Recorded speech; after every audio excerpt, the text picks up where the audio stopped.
Good evening and welcome to the 35th meeting of fiscal year 2024 for the Milton Planning Board. I would like to now call the meeting to order.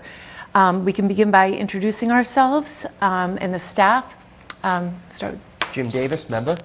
Maggie Oldfield, member. Sean Fahey, member. Cheryl Tagayas, secretary. and Meredith Hall serving as chair. And now for our staff on Zoom, we have Tim. Tim Zerwinski, Director of Planning and Community You're Development. Muted. Okay, there. Okay, good. And Cheyenne? Cheyenne Frazier, Assistant Director of Planning and Community Development. Thank you. And Julia? Julia Gettencourt. Great, thank you. Our first administrative item is the approval of our minutes. We have 3 sets of minutes from April 29th, May 6th, and May 9th. Has everyone had a chance to review those? Yes. April 29th, yes. May 6th and May 9th. So I'm fine with the 29th. I'm wondering if I could add something to the 6th. Okay. Do you have a...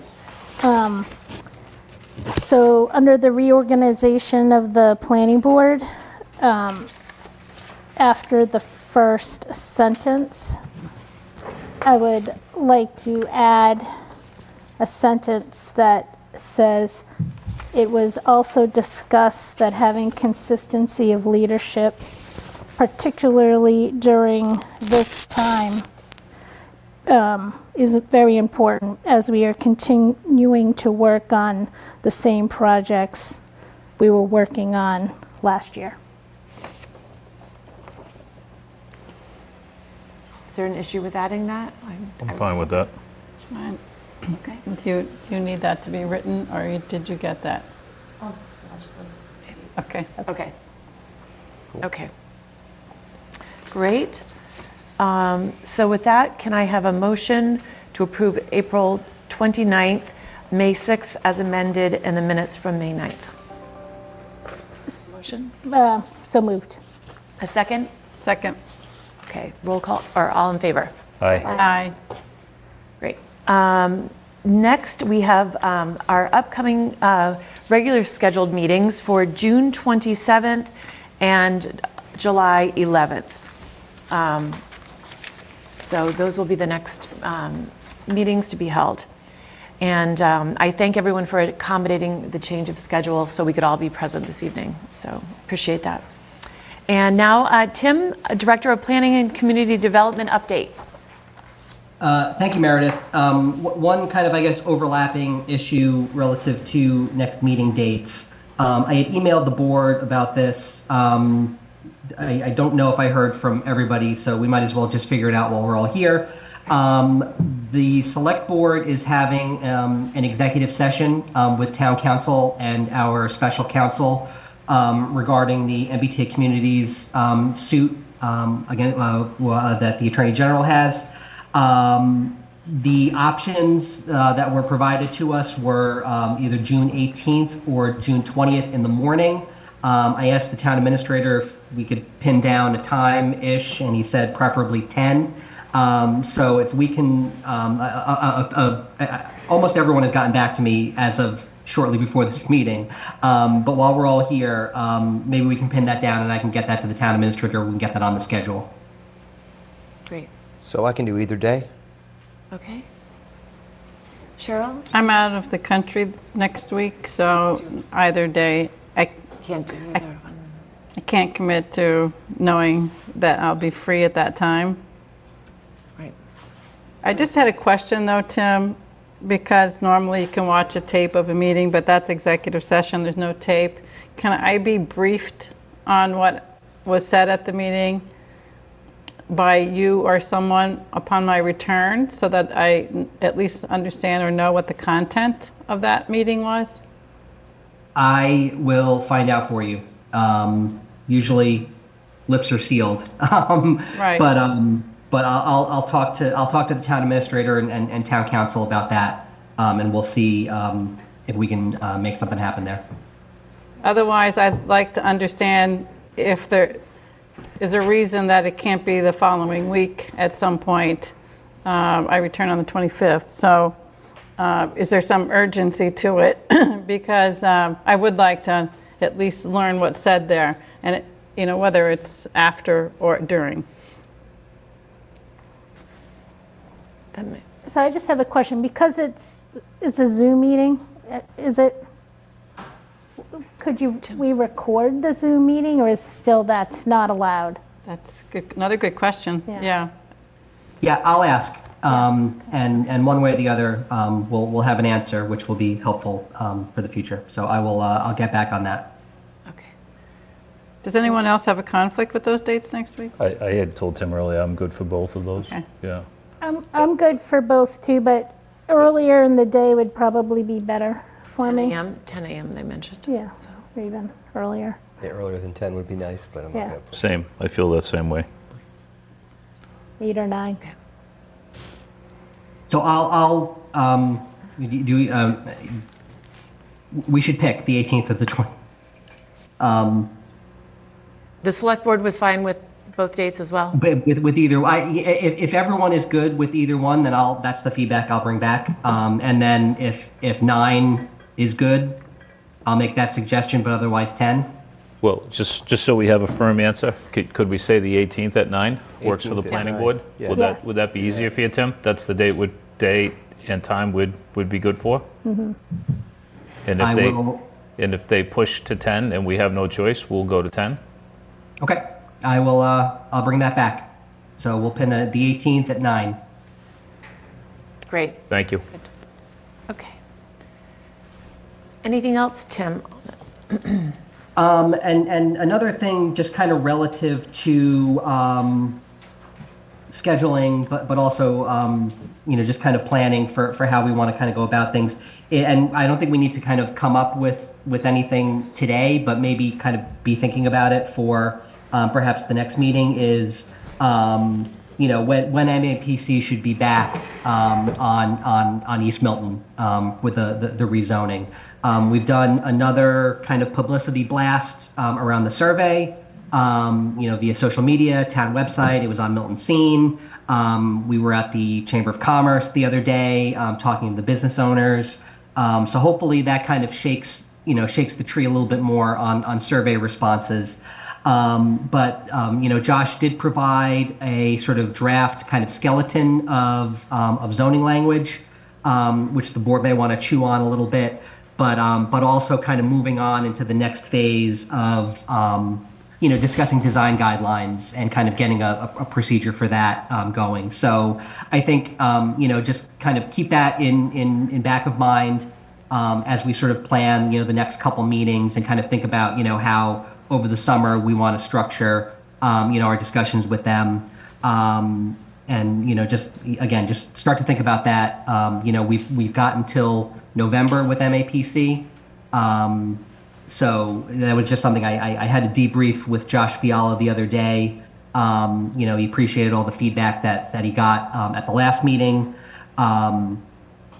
And just kind of wanted to put it on your radar that we'll want to kind of think of a schedule and a procedure for the discussion of design guidelines. One thing that he did say, relative to the scope of work that MAPC has, and kind of the division between the zoning product and the design guidelines product, and as it relates to kind of a public forum, is he didn't think there was much to be gained by additional public forums on the zoning language itself.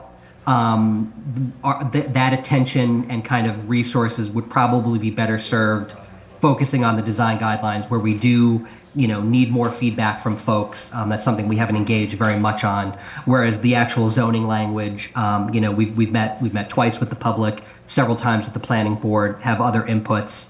That's a sort of a product that is more kind of polished and ready for the planning board to kind of work with on its own. So again, that's just another kind of bit of feedback from Josh. So maybe next meeting we have a little bit of a fuller discussion about how we want to approach that work over the summer. Would people feel ready to have Josh come back our next meeting on June 27th? Or do people want to spend a little bit more time with the draft? And you're since traveling since I'll too. be away. Yeah. Maybe in July. Maybe that first meeting in July. It would give a little more time for outreach. I think some folks came to our meeting and said they wanted to go knock on doors, and that gives them a little more time to do that. So that's, I Okay. think, July 11th would be All right. So if we could let Josh know, maybe pencil in the first meeting in July, that we would be ready for him to come back. I will do that. And we can put it on the agenda if there's anything that we want to discuss just amongst ourselves the next meeting. Any questions? that Quick you have? question for Tim. Yeah. You mentioned you reached out to the Milton scene and got it up there. Did you get it on Milton Neighbors also by chance? I did not reach out to Milton Scene. Milton Scene, you know, I think they subscribe to either town social media or the town website. That was independent of us.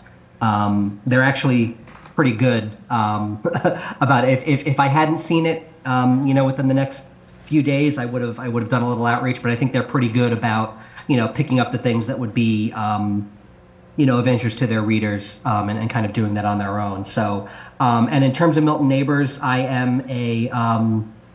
will tell you, I am in Milton Neighbors. I don't check it very often, and I certainly don't post. So that's something where if folks are, you know, I think as Milton residents, I don't think it would be inappropriate for you as elected officials and residents to use your social networks as in addition to your other networks, to kind of spread the word about that. So, you know, please feel free to spread the word in any kind of social media group, you know, relevant to kind of Milton commentary. I would encourage that. Great. Okay, thanks, Tim. Any other questions for Tim? We can now move to our citizen speak, and if there's anyone from the public or on Zoom, please raise your hand, and we'd be happy to invite you forward. Yes, please. Come join us. Yes, please. Yeah, you can come up to the microphone and welcome. And if you can just state your name and address for the record, that's great.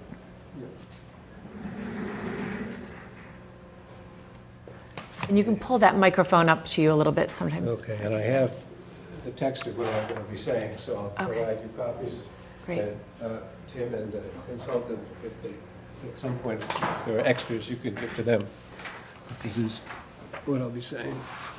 Thank you. Thank you. Good. Okay? Welcome. Yes. Hi. Hi, my name is Thomas Doherty. I live at 247 Adams Street. Thank you for the opportunity to make these comments. In a few minutes, I'm going to address three topics. The first is the MTA zoning and one aspect as it relates to that. As we all know, the Zoning Act itself, Section 3A, states that the community shall have at least one multifamily housing district of reasonable size located not more than half a mile from a commuter rail station, subway station, ferry terminal, or bus station if applicable. Milton itself has no such stations or ferry terminal within its border. And the Ashmont Station, subway, and bus station is 0.95 miles from the town border. Furthermore, the Mattapan bus station is not a Silver Line station. That's important because the MBTA guidelines themselves state that only, quote, a community that has within its borders at least 100 acres of developable station area associated with one or more subway stations or MBTA Silver Line stations, rapid transit stations, is a rapid transit community. Quote, and then thereby required to have 25% of its total housing units comprised of multifamily housing as of right. So let me slow down there. Therefore, Milton is not a rapid transit community. It has no such stations, no Silver Line bus station associated with it because the Mattapan line is not and has not been, and since 2008 there have been multiple occasions in which the MBTA has thought about adding it to the Silver Line. That's never happened. So that leaves only the commuter rail stations outside of Milton's border, namely Reedville and Fairmount. But Milton has, by my estimation, fewer than 5 acres of developable land within that half mile of the Reedville station. I'm not an expert. That's why I'll come to why I'd like the expert look at that. and only approximately 10 acres of developable land within half a mile of the Fairmont Station. That makes Milton an adjacent community. Please ask Alan Bishop, who's so expert and also your zoning consultant, to determine that exact acreage, because that's important, because that acreage calculation, those facts, will help demonstrate that the Executive Office of Housing and Livable Communities misclassified Milton. Those facts will support work for an adjacent community zoning and such a plan for Milton. That's what I have to say about that topic. So then I have two others. One is just very recent and ongoing, the accessory dwelling units. Last week, the Massachusetts legislature passed House Bill 4707. They passed it in a matter of days. And it mandates, quote, that no zoning ordinance or municipal bylaw shall prohibit, unreasonably restrict, or require a special permit or other discretionary zoning approval for the use of land or structures for a single accessory dwelling unit or rental thereof in a single-family residential zoning district. It further states that owner occupancy of either the accessory dwelling unit or principal dwelling unit is not required. And no additional parking space shall be required for an accessory dwelling unit that's not more than half a mile from the commuter rail station, subway station, ferry terminal, or bus terminal. So this is my view, which is this is yet another Executive Office of Housing and Livable Communities one-size-fits-all piece of legislation that deprives municipalities of discretion, and it is not a one-size-fits-all because it will incentivize developers to build owner-occupied rental properties, driving up prices for potential homeowners, notwithstanding the fact that it's not required that the homeowner occupy or either of the elements. And it assumes that the accessory dwelling unit occupants within a half a mile of the stations or the terminals, they can do without a parking lot. They can do without a parking space, whatever the weather and whatever their needs.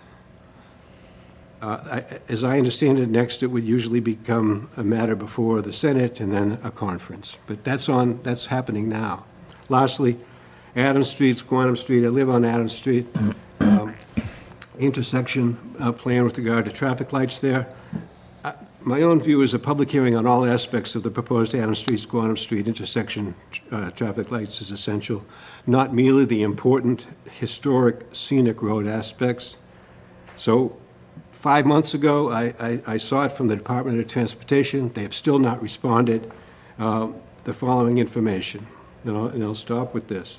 I wanted, number one, all documents concerning the proposed Adams Street and Squantum Street traffic signal design, including existing configuration use and accident data. What's the accident data so far? Why is it needed? As well as proposed use and accident estimates and all data for alternatives, if any, concerning the alternatives that they would make there too.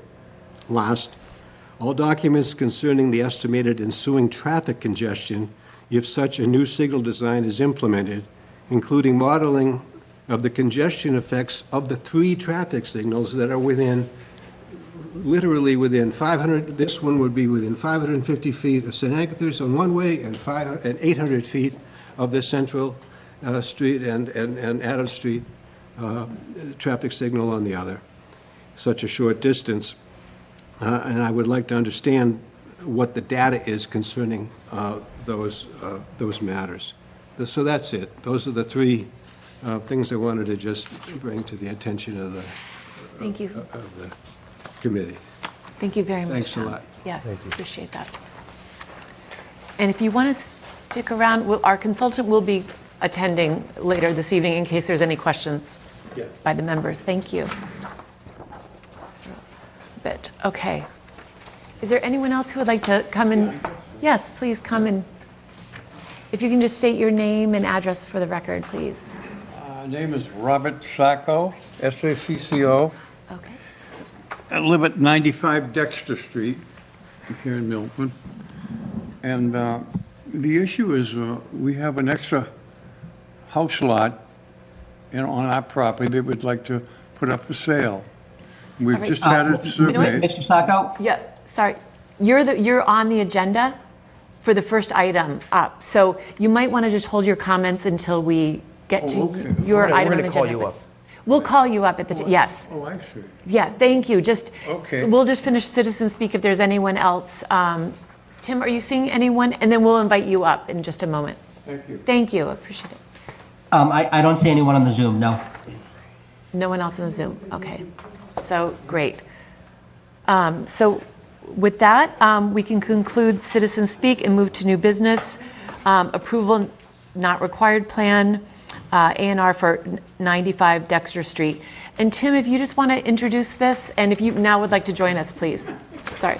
Thank you. We just, Just jumping the gun by just a few seconds. that's all right. So 95 Dexter Street is both a straightforward and very interesting approval not required proposal.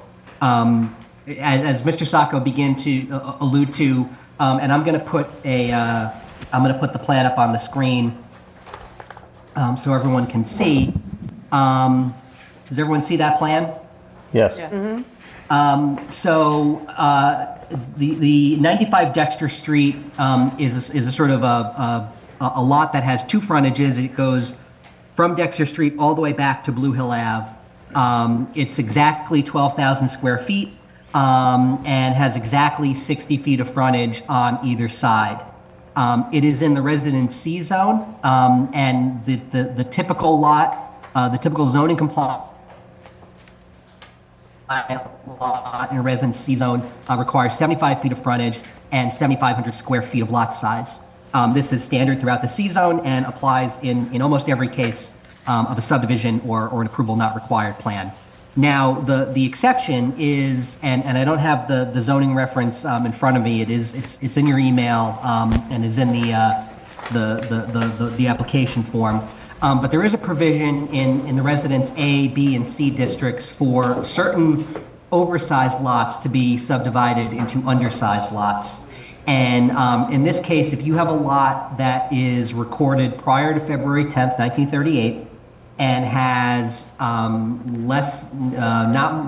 more than 12,000 square feet, but less than 15,000 square feet, and 60 feet of frontage, you can create two lots out of that 12,000 square foot lot. I don't know what the provenance of that bit in our zoning. It's been there from the very beginning, but my instinct here is that it had lots just like this in mind.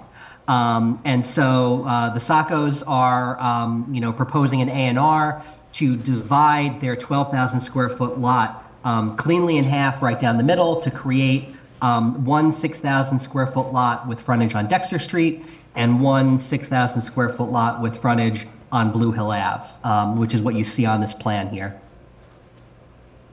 So I don't know if Mr. Sacco has anything else to add to that, but that's the basis here. And in my opinion, would be appropriate for the planning board to endorse this as not requiring subdivision approval. Mr. Sacco, is there anything else you would like to add to that? No, I guess he sized it up pretty well, you know. Great. Any questions from the board? No. Now, I'm sorry, if anyone else had any questions. I had one note that I wanted to hopefully, if you did decide to make a motion here.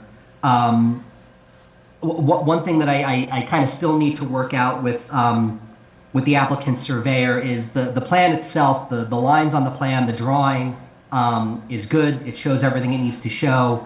But our A&R rules require a couple notations on the plan that aren't there. We need a signature block. We need some notations saying that no determinant of wetlands has been made or intended by planning board endorsement. That's a standard notation we have on A&R plans. And then a notation that says, and we put this on all A&R plans, irrespective of zoning compliance or not. I believe this to be zoning compliant, but that's ultimately up to the building commissioner. and the notation saying planning board endorsement does not reflect compliance with applicable zoning requirements. These are standard things that we put on every A&R plan. I'd like to talk to the applicant surveyor and just get those on there. So if the planning board, did decide to vote to endorse this plan as not requiring subdivision approval, I would just ask that I be authorized to sign on the planning board's behalf, pending those additional notations for a signature block, the non-endorsement of wetlands delineation, and the non-endorsement of zoning compliance. Yeah, so that was my only question was, I noticed that there's a shed on the plan. So my question was, does that shed, will it meet the setback requirement of the new back lot line of the Dexter Street lot? But you answered that. The building inspector will determine that. Right.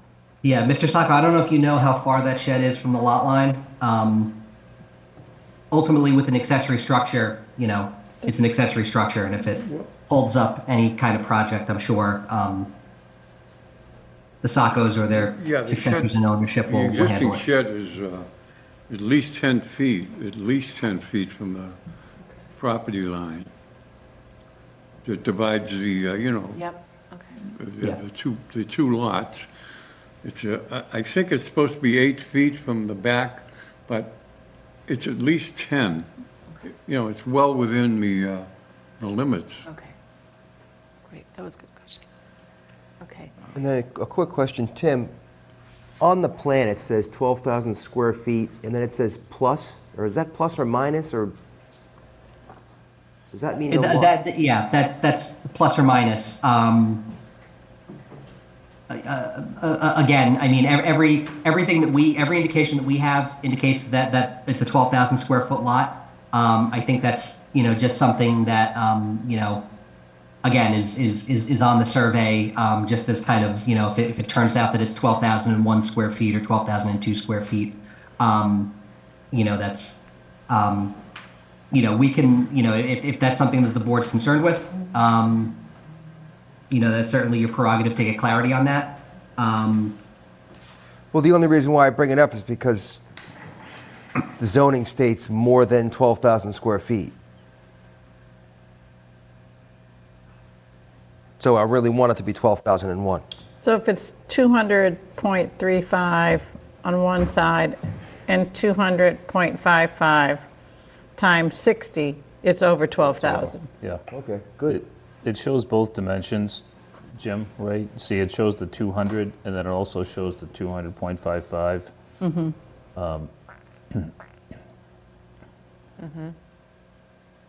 then, So it's fractionally over. good, that's Right. fine then. Simple math. I'm happy. That's Yeah. what I was hoping you guys would say. Tim, what do the dashed lines through both lots indicate?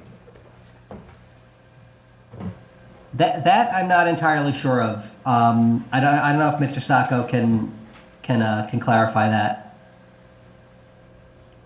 What's the question?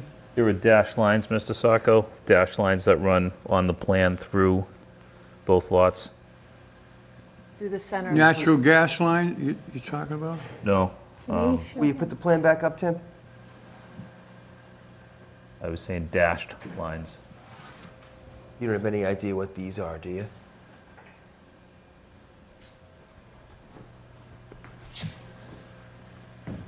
I sure don't. Are these, you talking natural gas? No, I said dashed. You see how the lines are dashed? I thought at first they were setback, but they're not because it's greater than setback. Yeah. So, Tim, when you're speaking with the surveyor, almost giving it I a think center- you should center take them point. off. It's almost like a Someone- third. Right. That could be all it is, just Right. Yeah. carving the lot into thirds. But sometimes when you see lines that are dashed like that, they're indicative of an easement. It's not noted here, and it would be, but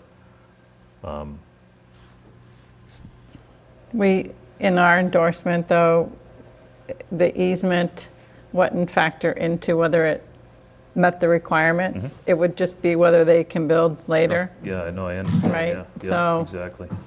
I had two at first, was 'Cause wondering not what on it's the other- for, but, It's not on the other list. right.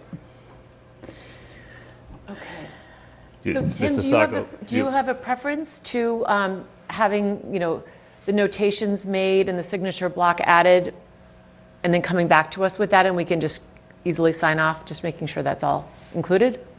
Or is it Yeah, fine? I think, that's probably, it's not a heavy lift, for the surveyor to add those.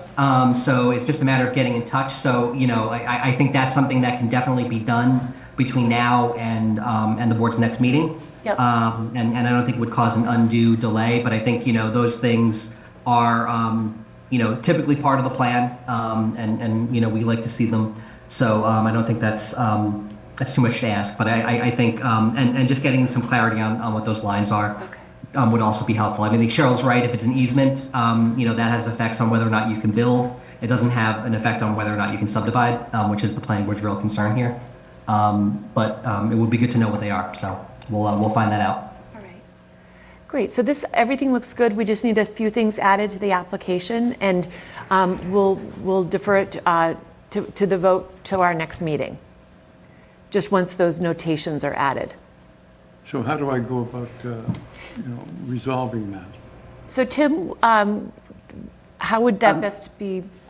Yeah, Mr. Sacco, I spoke with your wife earlier today, and I spoke with her last week about just trying to get your surveyor in touch with me. So if you can get in contact with your surveyor and have him give me a call or shoot me an email, it should be literally a 5-minute conversation. Once your surveyor gets in touch with me, and then the planning board will have a fully notated plan that they can vote on. It's just literally a matter of getting those notations on and resubmitted, to me so I can get it to the board. Shouldn't be a heavy lift at all. It's just a matter of getting that done before the next meeting on the 27th, I believe. Yep. Okay, That's great. And we'll look forward to okay. being able to vote on it and Okay, sign off Yeah, at the 27th. Okay, That's it. that's it. thank you. Thank you you. so much for coming.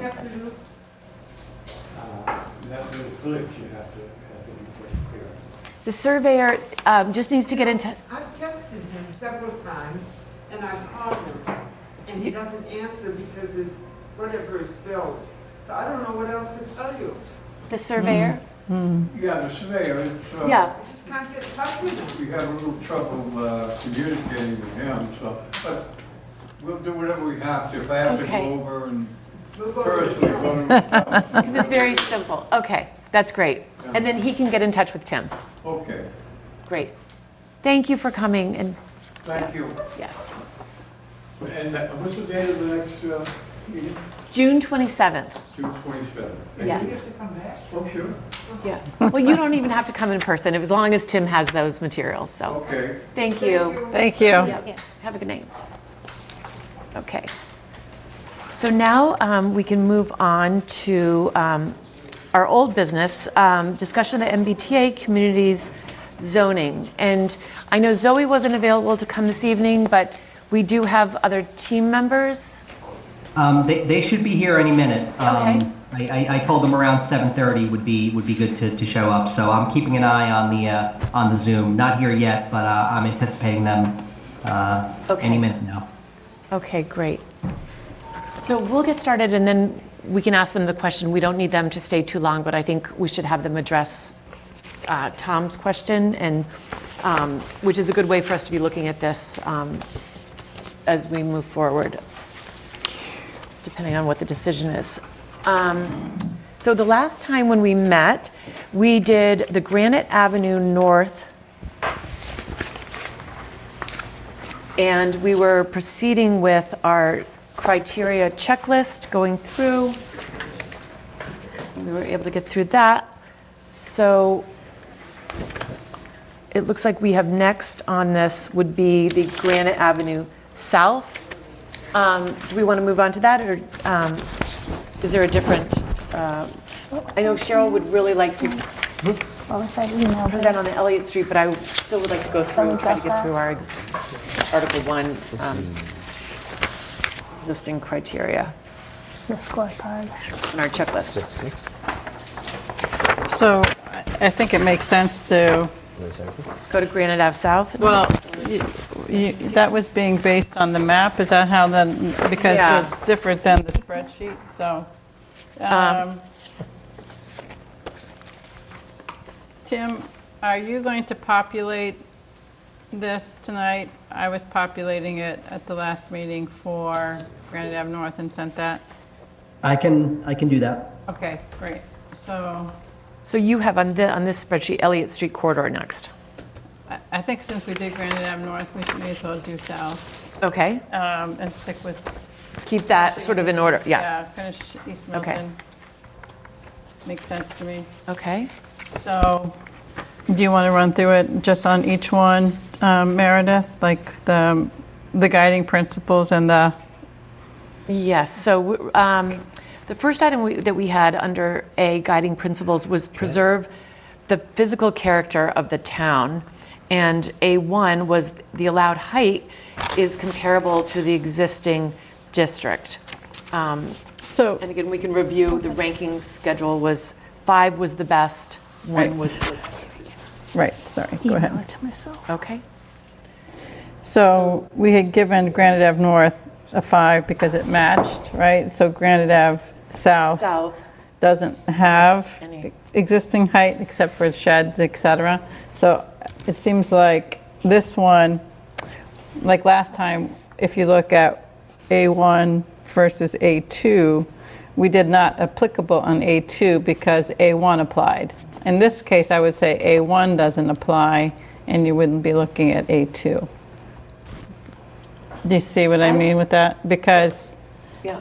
I do see, because it's absolutely, there's nothing there right now, but the only thing that I would say is the allowed height is comparable to the existing in the district. I would relate that to the Cortlandt Circle, the folks across the street from Granite Ave, as being comparable in the district, because I would see that as becoming eventually sort of a whole area, sort of a section of town. And I think that's where a lot of the concern from the Cortlandt Circle and Granite Ave neighborhoods felt like it was extreme height in comparison to. But it's not a single-family district. It's not existing single-family. So it's not existing single-family. So If we say if it's just within that, yeah. So because North if we start looking at comparing it to Elliott Street, where we actually have single-family Right. homes within the district, here we don't. Yeah, but they're So right across the I know they're street. across the street, but I wouldn't give them the same level of as if it's within the district. In other words, you know, Elliott Street corridor, you've got 300 and some properties that are single family that are within the district. Here, you've got basically 2 parcels, right, that are big parcels. So a big parcel that could, if the state wanted to, build something like a large maintenance facility or whatever they chose they felt was important, because the lot is big enough to do it.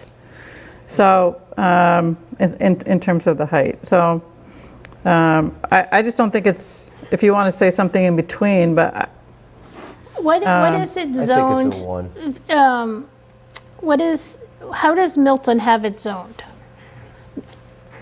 Is it zoned single family? Like, I know it's state now, but what's the underlying zoning besides the state? I don't have that.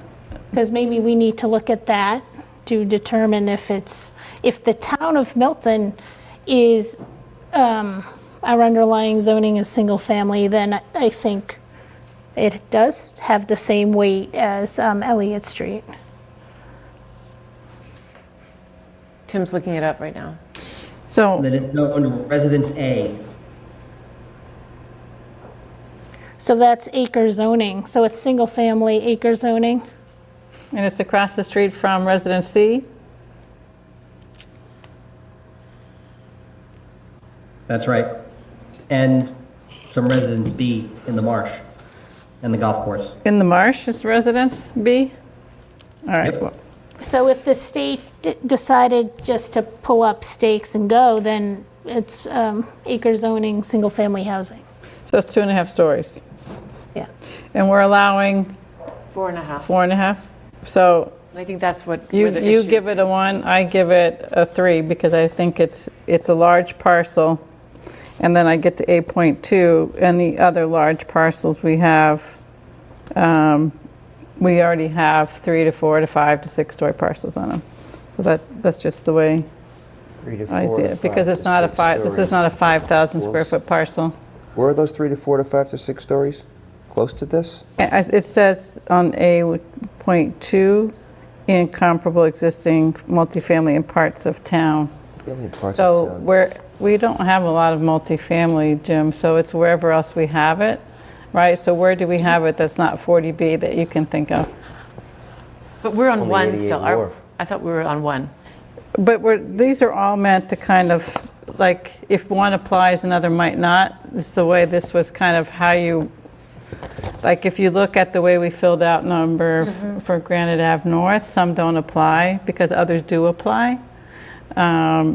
So if you're looking at preserving the physical character of the town, what you're trying to look at is what is the physical character.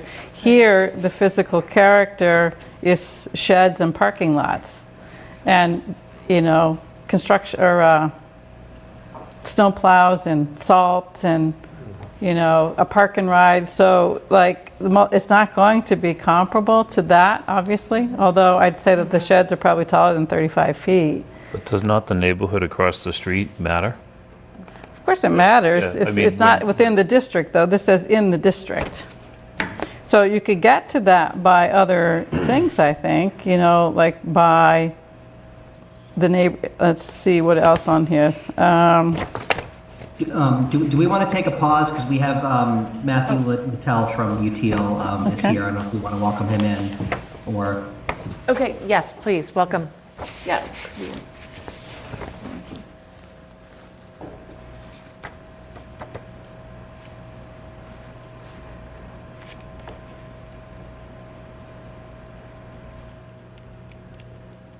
Were you able to open it? No, I still can't open it. Oh, great, thank you, welcome. Let me send it again. Thank you. We appreciate your coming, and we are currently running through just sort of where we were with our, with the Article 1 that went before town meeting in all of our districts. But I just wanted to have the opportunity, if any members had questions. I know you have things that Tim has said that you are working on. And if you would like to just give us an update on the work that you're, things that you're looking at outside of this. I think we're looking at the adjacent town scenario. That's something that is part of our scope to model. And then I think that's really where our efforts have been so far.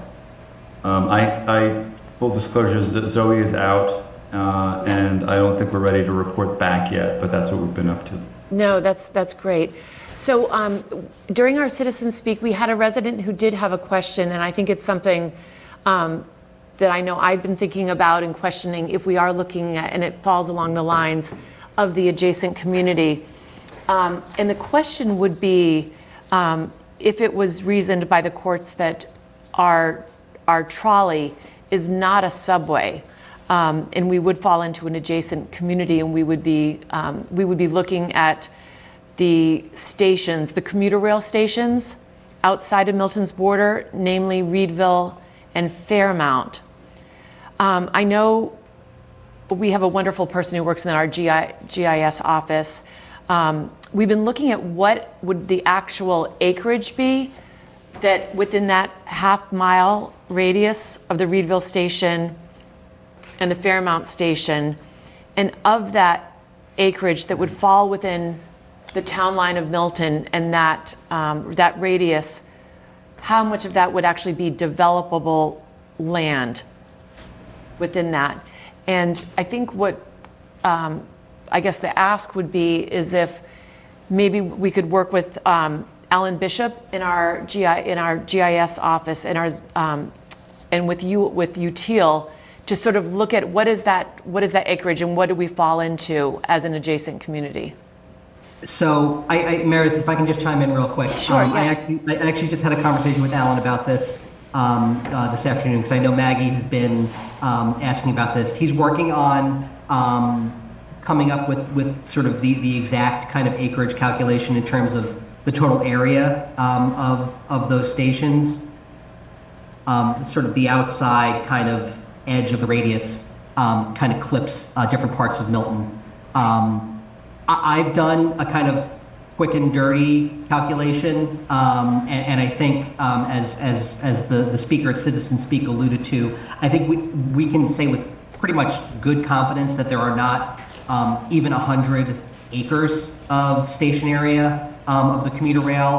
My kind of rough calculation got me to around like 75 acres total. So you would definitely not hit that 100 acres of developable area, because even within those 75 plus or minus acres, the definition of developable area includes, or excludes, I should say, roadways, wetlands, protected open space, other kind of protected spaces that, simply just drawing the line around, to draw the area doesn't capture. So I think, just in terms of UTIL's work, if it's important for the board to know, because that's not something that I think we necessarily have in our capability to calculate, via, the state's definition of developable land.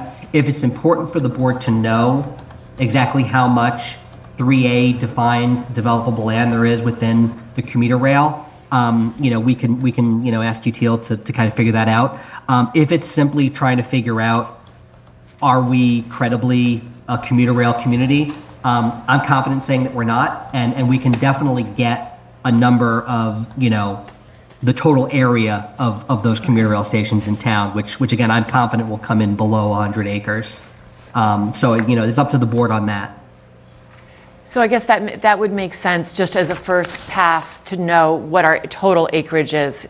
I don't think it would be necessary to know the buildable if the total acreage is less than 100. So, since I just had a question, since Matthew wasn't hadn't joined the meeting when our resident Mr. Doherty had made his presentation, could we allow Mr. Doherty to come back and make that same presentation that he made earlier, just for the benefit of Matthew hearing exactly what we heard?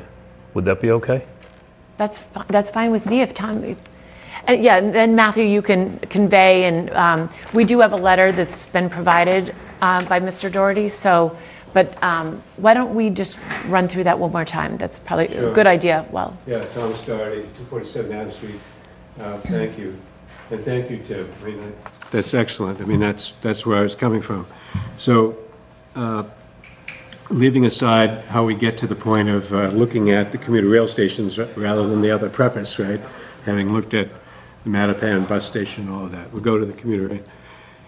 So that leaves the commuter rail station, and the question is, it's those two stations, Reedville and Fairmount, are outside of Milton's border, and the definition will be, in my view, as it says, that the question then is, what is the acreage within Milton's border that is developable land that is itself also within half a mile of the Reedville station on the one hand and the Fairmount station on the other?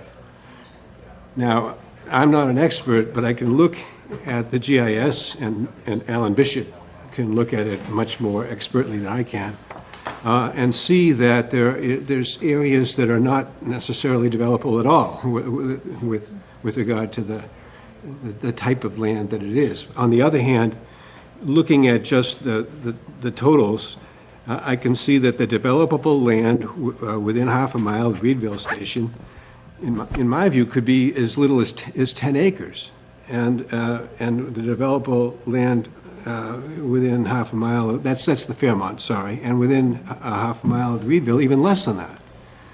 But in any event, since the standard is less than 100 of developable, it would be really good to have experts look at how much of that within the MBTA's requisite definition is developable. And I would believe very confidently that it's going to be significantly less than 100. And therefore, that matters, because if it's correct that that the zoning act requires that the district be located not more than half a mile from a commuter rail station, subway station, ferry terminal, or bus station. And we have gone through the fact that if it is not within a half a mile of if the trolley line is itself 1930s, entirely above ground, set of vehicles and a modality that stops at street intersections, right? And that ends at the Ashmont stop where people have to exit to then get on after 0.95 miles onto the subway. It's not within Milton's territory that there's a subway station. We start there, then we go to, okay, there's no ferry terminal. Next, you know, is there a bus station? Mattapan is has a bus station, so does Ashmont, but that's 0.95 miles away. Mattapan is sufficiently close enough, but Mattapan is under the guidelines defined. It says, yes, it's a bus station, but it's not a Silver Line station. And under the guidelines, the rapid transit community is either one with a subway station or an MBTA Silver Line station. But it's never been, and it's been proposed at times to be to be studied to be whether or not that Mattapan station might at some point become a Silver Line station, but it hasn't. Each time it's never gone further. So that leaves the commuter rail stations. That leaves the question of those two stations and how proximate it is in terms of developable land within Milton that's within also half a mile of those stations. Okay. So you're saying it would be important, even though it's less than 100 acres of land area, Yeah. that it's important to also know what is technically buildable as well. Yeah, because if you go, Developable. yeah, if you go to the guidelines, just so everybody gets it, so, you know, section, I think it's 2, just to be clear, are all the definitions. And section 8 is the section that talks about the total developable station area within MBTA community acres, and portion of the multifamily zoning district that must be within a station area, 0 to 100, 0%. In other words, they do categorize what is requisite, and in terms of any zoning application to Milton or to any community. And here, if you don't fit any of those, you end up those with respect to being a you know, subway station, commuter rail station, ferry terminal, or bus station within Milton.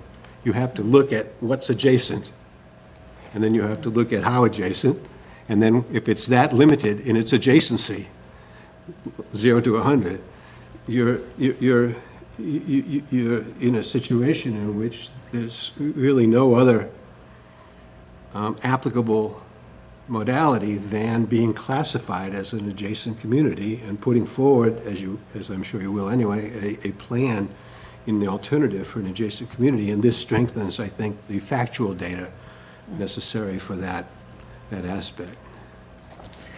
So how would that, Tim, would that be something that UTIL could work on, and on just once Alan Bishop provided that geographic area to zero in on what is developable per the standards? I mean, I guess, and I just so like we're clear, like if Alan, and he'll be measuring, you know, exactly the parcel sizes and the fractional parcels and everything like that, you know, if it comes out that we have less than 100 total acres of station area, you know, of a commuter rail station, then I think it follows that we definitionally cannot be considered a commuter rail community. So I guess I don't know if I see the practical value of kind of further drilling down into how much developable area there is in that area. Just because, you know, if it's determined that we're not a rapid transit community, then we're definitely not a subway or a commuter rail community, because we don't have 100 developable acres. And so then, you know, again, we would be whatever categorization is after that. So I just want to be mindful of not asking UTL to do things that are duplicative of things. Now, if Alan, comes back and says like, it's real close, there's 102 total acres of station area, around the Fairmount and Reeville station, then maybe I'd want to drill down. But if the big number is less than 100, then there's no way that we have 100 developable acres, and so it becomes a little bit of a moot point. I don't know if that's exactly what Mr. Doherty's getting at, if there's some additional virtue in finding that number, happy to kind of consider it. But I also want to be mindful of the scope we have with UTL and kind of having them work on the things that are going to things that we can't do ourselves in house to determine. I think that's excellent. And I would just add one thing. It's not the arc diameter within, within 0.5 miles as the arc resolves itself from each station. Right. It's the piece within that is also within Milton. Mm-hmm. So consequently, if the first 0.3 of a mile were in Boston, and the next 0.2, it's that you're looking at the 0.3 to 0.2, almost like a banana, that arc, or however it varies. And then even within that, and then as Tim says, if that itself is less than, that slice is less than 100 acres, then some amount less than that is developable. And perhaps Alan Bishop could estimate that within some range as to be helpful. But it becomes undebatable then if it's as I think, significantly less in terms of that arc, if that's clear. Mm-hmm. Thank you. Yeah, just so you can kind of see, I brought up this is MHP, and Alan has made a map, not dissimilar than this. This is the arc of the outer arc of the Fairmount line radius, half a mile. This dashed line is Milton. So like what we're talking about is this, little bit of kind of Smith Road and Beacon Street Circle over here, in the town of Milton, that's a certain number of acres. And then, down here on Big Blue Drive, again, this is Reedville. Exactly. Tim, This is this corner here of Milton. Sorry, Tim. I was just going to say that I have some map exports from Residentity where it's much clearer which part's in Milton and which is not, but we can maybe get to that later. The Residentity tool is And pretty it's nice helpful. that Tim points that out, because in one of those, I think it might be, I may have it backwards, but in one of those, there are two pieces of the arc. One, because Boston itself juts in a bit, and so you have to measure both. But even then, it's going to be, I think, helpful as a factual data piece for you. So that's something I think let's hear from Alan. He's working on this. I talked to him this afternoon. Hopefully in the next couple of days he'll have a number for us. If it's close, then we can talk. But I do think that I'm fairly confident we'll find that it's definitely less than 100 acres. So we'll provide that data as soon as it comes in. So I did reach out to Alan, and he did create the map for me. I think it was back in January, and I did just send it to Tim if he wants to bring it up. And he identified. He took the MAPC map that Tim just had, and did the Milton. And so. And I don't even remember why I asked him to do this. It was after one conversation, and then things happened, and I didn't follow up on it. But it is interesting to see the what Alan did create, and so then I've followed up to find out how many acres are in it. So you can see where it hits Milton within the half mile. So he's done a great job. I know he's really busy, so I don't want to pressure him to do it, but I think it's really interesting to see how much, what parts of town are within the half mile of our true subway stations.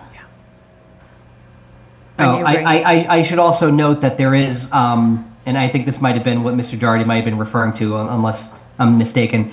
There is an element of the Blue Hill Ave station that captures this over here, also within a number of different radii. But again, this plus Fairmount plus Reedville, again, it might get you to 75, 77 acres. So we'll get that figure, and if we want to drill down deeper, we can certainly do that. But I think if it's not crossing the 100-acre threshold, then it becomes a moot point. Great, thank you. And that's great information just for UTL, just as we follow along with this. So, any other questions? Thank you. Thank you. Thank you. And did anyone else have anything, any other questions on any of the districts for UTL while they're with us, or should we? Well, if we get to go through some analysis that I've done on my own, I would like to suggest that if we agree that we'd ask UTIL to take a look at it and sort of map it out with the compliance model, some of it. And I can get to that when we get there. So if we have time for that, I can only take the analysis so far because I don't have the school set with the compliance model. And I want to make sure we really dedicate time to that. Can I ask, what analysis are you referring to? What I emailed, or Tim sent to you, what I had sent to him. Yep.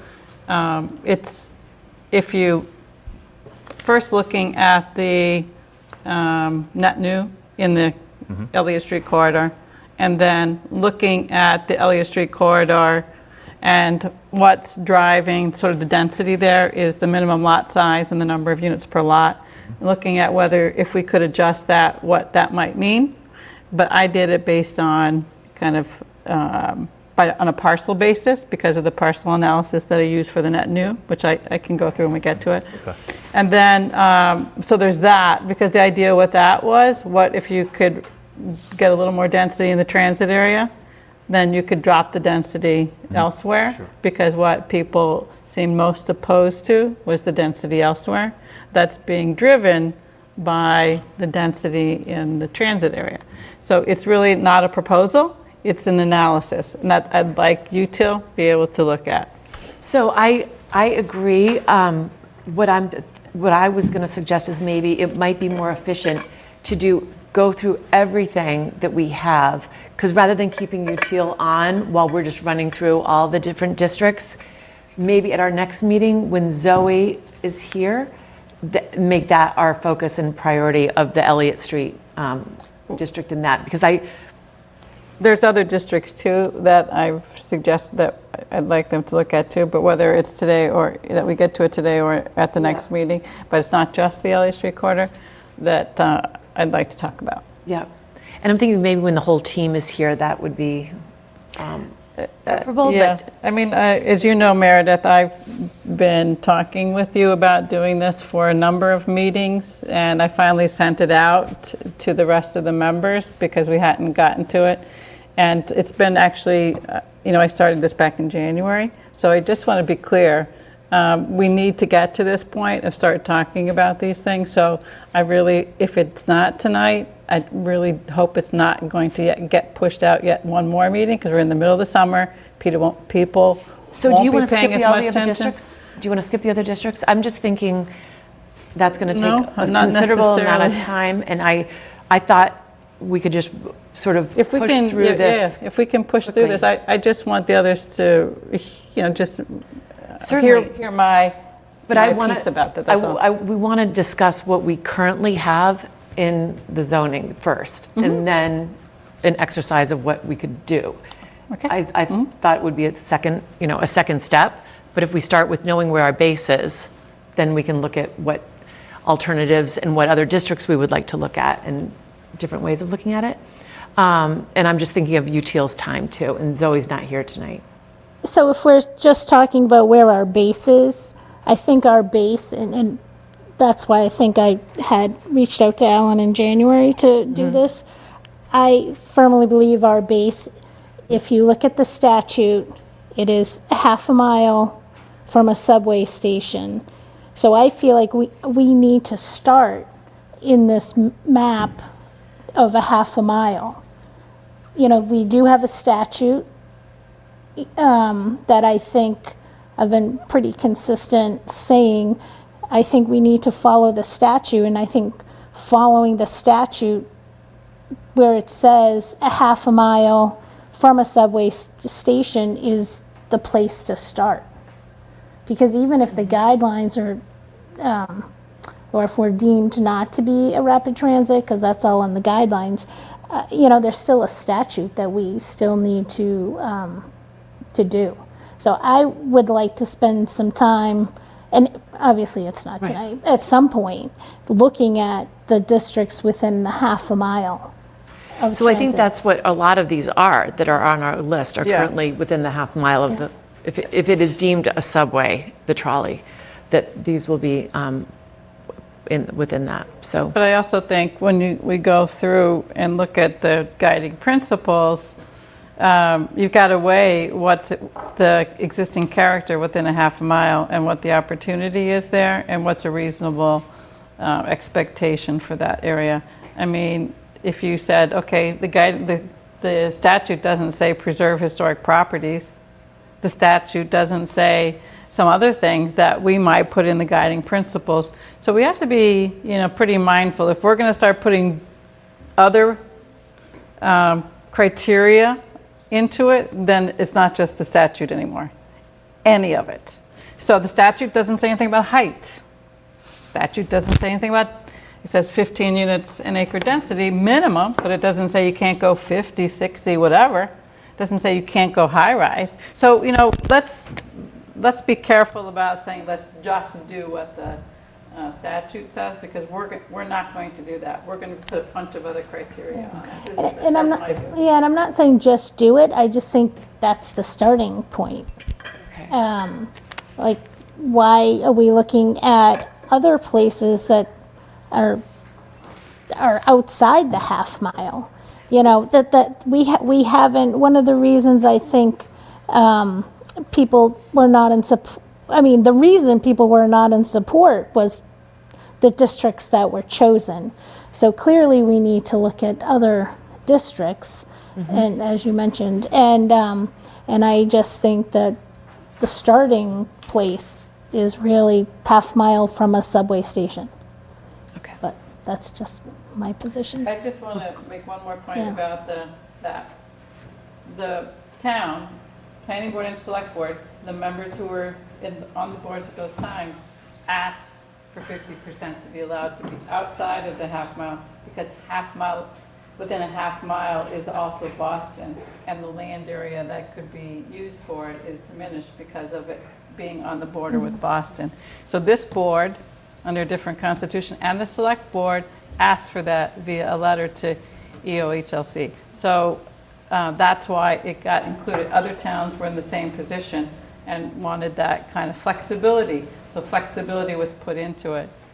So we also have to be mindful if we say the town is saying that the guidelines aren't enforceable, so we have to pick and choose which parts of the guidelines we like and what we don't like.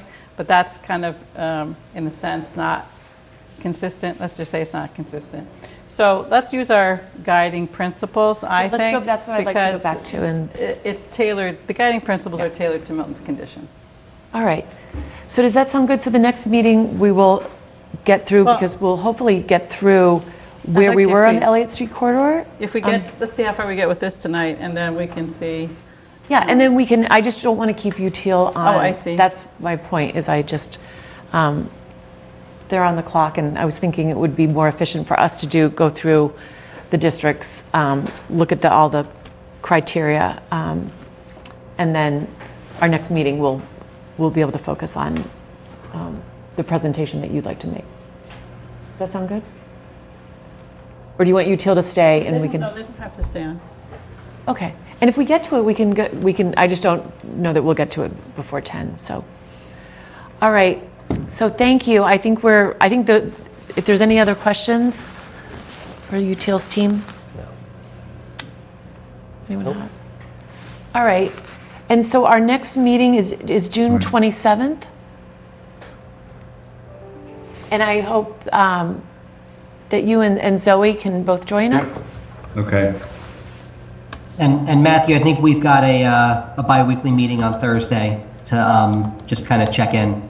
Perfect. So I'll see you then. Yeah, and Tim, you'll keep us abreast of all of these other conversations so that when we come back, we're ready to engage.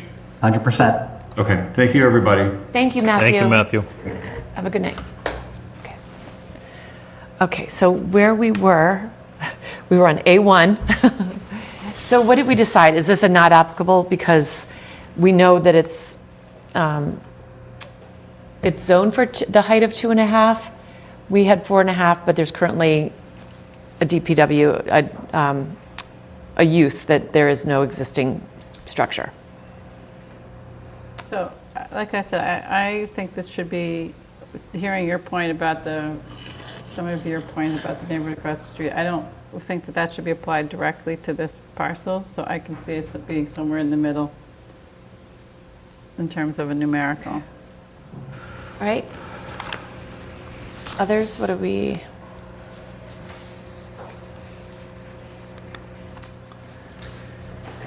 I tend to think that the physical character that I'd compare this particular area to would be, the neighborhood across the street. That's just me. I don't think, when I think of physical character reference, I don't think of salt sheds just because they're there, but that's my view. It's... And my view is just because there's an existing like salt shed or those are easily removed. So if, you even look at my property and if we ever decide to develop it, I'm sure they would take down our woodshed. So we have woodsheds and greenhouses but the surrounding area is single-family housing. So I don't necessarily think that just because you have a salt shed and open space and driveway space that you shouldn't be following what the underlying zoning is. So I do think it's a single-family neighborhood. Are you all suggesting a number? Well, I got to stick with my 1, but it might be too low. But I think it should be a 1. Yeah. I think it I'll should compromise. I'll put a 2. Well, we need Put a 2. to come with a joint Okay. one, I'd say. All right. Well, I think it. So if you have a 1 and a 1 and a 2 and a 3, and then how about Sean? You can do an average. Yeah, I'm either a 1 or I'm a 2 at the most. That's... All right, so let's just So put what- it as a 2. Because we have other things to Yeah, address on we're- height right. here. Yeah. And this one, at 4.5 stories, other parts of town where we have multifamily, we have, like if I look at the chart that I've done in the past, Milton Station West, we're allowing 4.5 stories. Elliott Street, 131 Elliott Street is 4 to 5, so I call that 4.5. So I'd say here at 4.5, it's comparable to multifamily elsewhere, so I would give it a 5.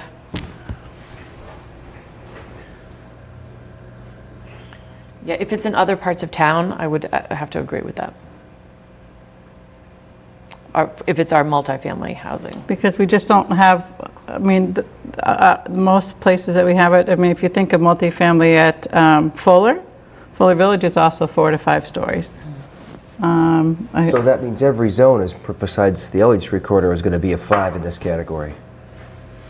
Right, just jumping ahead, right? Mattapan Station and Milton Station, but not Blue Hills Parkway or Elliott Street corridor or East Milton Square, right?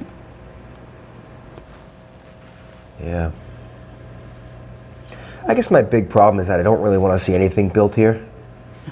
So as we go down the list, I'm just skewed. Yeah, Same thing with East Milton. I think we all know that part of the problem is Granite Ave South is required to get Right. Granite Ave North, so we think we're can't gonna say have to- nothing here, is my view. Yeah, I think we're Well, going to you have could to. cut Granite Ave South and just include the salt shed that the DPW and not do Heritage Hall and not do the park and ride. I don't see why you couldn't just add to it till you get to 5 and stop. The DPW yard and the salt shed and the parking ride are one parcel, so you gotta take both of them. You can segregate out the Heritage Hall because that's a separate parcel, but the state property is one parcel. In doing some research, I don't think I have any of it in this, but I can look for it. I came across a heritage, or a Heritage Hall is owned by the American Legion? American Legion. American Legion had partnered with a housing developer, and they built veterans housing with a new hall. It was somewhere in Massachusetts. So if they're interested, they should look at that and think about whether they envision something like that for their property, because if you leave them out, then they don't have the option to do it. And they might want the option at some point in the future. It's up to them to decide if they would want to use it, take advantage of that option. And the only other thing that we're considering is multifamily housing could be 2 families and 3 families. And those would be maybe 3 stories, but not necessarily 4.5. So yeah, that I would so maybe we tolerate have there, but yeah. So one thing I think that 3 maybe in there. I mean, I personally think that if everywhere else that we have multifamily, if it's a taller, then why are we making this neighborhood called out to be lower than what is being allowed elsewhere or already built elsewhere for multifamily? Because some neighborhoods have single families also right next to the multis that are even closer than across Granite Ave. I think we just have to be consistent. If we're saying something is okay one place, then why isn't it okay someplace else? That's what this is trying to get at. Because this neighborhood made it crystal clear that they don't want this. And Elliott Street made it crystal clear that they do want it. So that's exactly why. And the only other thing that I would say, you got to listen to your constituents at some point. I'm sorry. The height contributed to the number of units to the 530 by reducing the height in this area to 2.5 stories.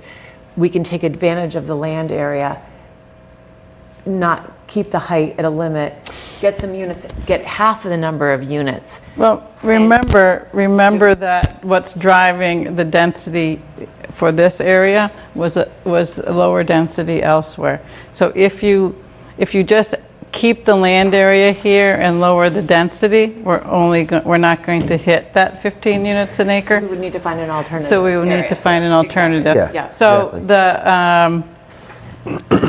So if you think about whether you think this is a good location or not, but if you're going to you have a larger parcel, it is a place that makes more sense to have a little more height, not necessarily maybe the height that this is, but versus 5,000 or 7,500 square foot lots where you're definitely not going to want a little more height.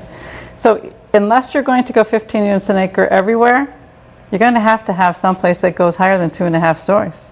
You're not going to it's not going to work. It's not going to get to the 15 units an acre. I just don't think it should be here, personally. But And the way that I'm understanding this process is we're looking at every district as itself, not necessarily in conjunction with others. Okay.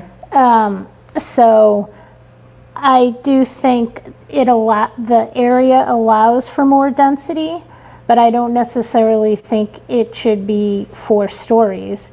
We've heard pushback through the process, 440 Granite Ave, and now the public forums with the overlay in East Milton, that 4 stories is not a preferred. And we said this when we went through the 440, we specifically said, this is not going to set a precedent for anywhere else in East Milton. So I don't think that this needs to be 4 stories down at Granite Ave. I think 2.5 stories would be definitely adequate. And So maybe this is one when there's a bonus there could be a bonus for something else. So I think up to that what 3. you just said, the 2.5 is covered in the first one that we just did, then gave Yeah. it a 2. But if you just looked at this height is what is allowed for other multifamilies in town. I think you have to say that, yes, it is the same height as what's allowed elsewhere. It may not be that that's going to be the criteria that you want to select to use it, but just in terms of if we're trying to use each one of these objectively for each district, I mean, so you may not like that particular criteria, but I think that's what this is driving at. In other words, you're not trying to do 8 stories here and you have 8 stories nowhere else in town. So this is set to something that we have elsewhere in town. So I think you have, if you're going to use this one, it has to be acknowledged that that's the case. What is different in this is that where we have those taller buildings, the 5, 6 stories, it's because of the topography and the history of what exists there already. Both are sort of 131 Elliott was not that tall before, when it was the ice cream Hendry's. right, but it's set down on a topography where it slopes downward, and it works. It's the base of Milton Hill, and everything's up from that. All right. So we have to pick a number so we can keep going. I would say 3 on this. It sounds like I said 5, so where's everybody else? So 3, so you're saying that 3, how many stories? And I'm factoring in 2-family and 3 families as well. 3. Yeah, so I appreciate and can support 2 and 3 families. I don't really support big. But it's saying compared to other, and we do have Hendry's 36 Central, we do have multifamily 88 Wharf with larger units. So this is saying, how does it compare? When it's how it compares. Remember, the thing that you get with more is you get affordable units. You also can get accessible units. 2 and 3 families. You're not going to put an elevator in. So you're not going to get 10 units probably. So you're not going to get affordable. That's another criteria that we'll get to. But it is something that having a little more height allows a little more units for. So I think if you're thinking about what this is trying to get to, is that by allowing this, you're allowing something that you can't allow somewhere else. You really aren't going to have a large enough property to allow it somewhere else. There's very few parcels that are this size. And, there will be some, if we look at alternate locations, there are a few, but not, so there could be some alternative to this. Right. But I don't think you want to say that something doesn't exist here because you don't like this location, because then you're saying that this size is also not going to work anywhere. And then we're going to run into, can we meet the 15 units an acre, right? Yes, so are you saying it's like a one size fits all if we go to a 3 or a 5 here? Because then I guess I'm not getting it. But that's okay. You know what? I feel like 3 is sort of neutral. So we'll have to come back to this and decide. 3 with an asterisk. Yeah. It's not height. We're not picking Correct. stories. Right. 3 doesn't mean 3 stories. Right. This is. Right. It's a preference. Is it comparable to multifamily? And I feel like that's sort of in between. I'd say the next one is not applicable because there's no existing building size to compare it to. Allowed building size is comparable to multifamily in other parts of town. I mean, this again, I think these are 5s, but because if you're allowing the same size. So let's say we all run through Granite Ave South and we all agree that everything's a 5. Where do we take the information from there? Well, then you say, okay, what you're saying, you want an alternative because that wasn't highly supported, right? Do you apply that same criteria to a different site? Otherwise, you have, eventually we're going to have to wrestle with the fact that you can't have lower density in the Elliott Street corridor when the single family homes are if you don't allow for more height or more density somewhere else. And we already know that. So if we score these things low here, then are you going to score them high in another location when they have the very same, criteria or characteristics, like they have the same size or they have single families next to it or what have you? Are you going to score everything consistently then?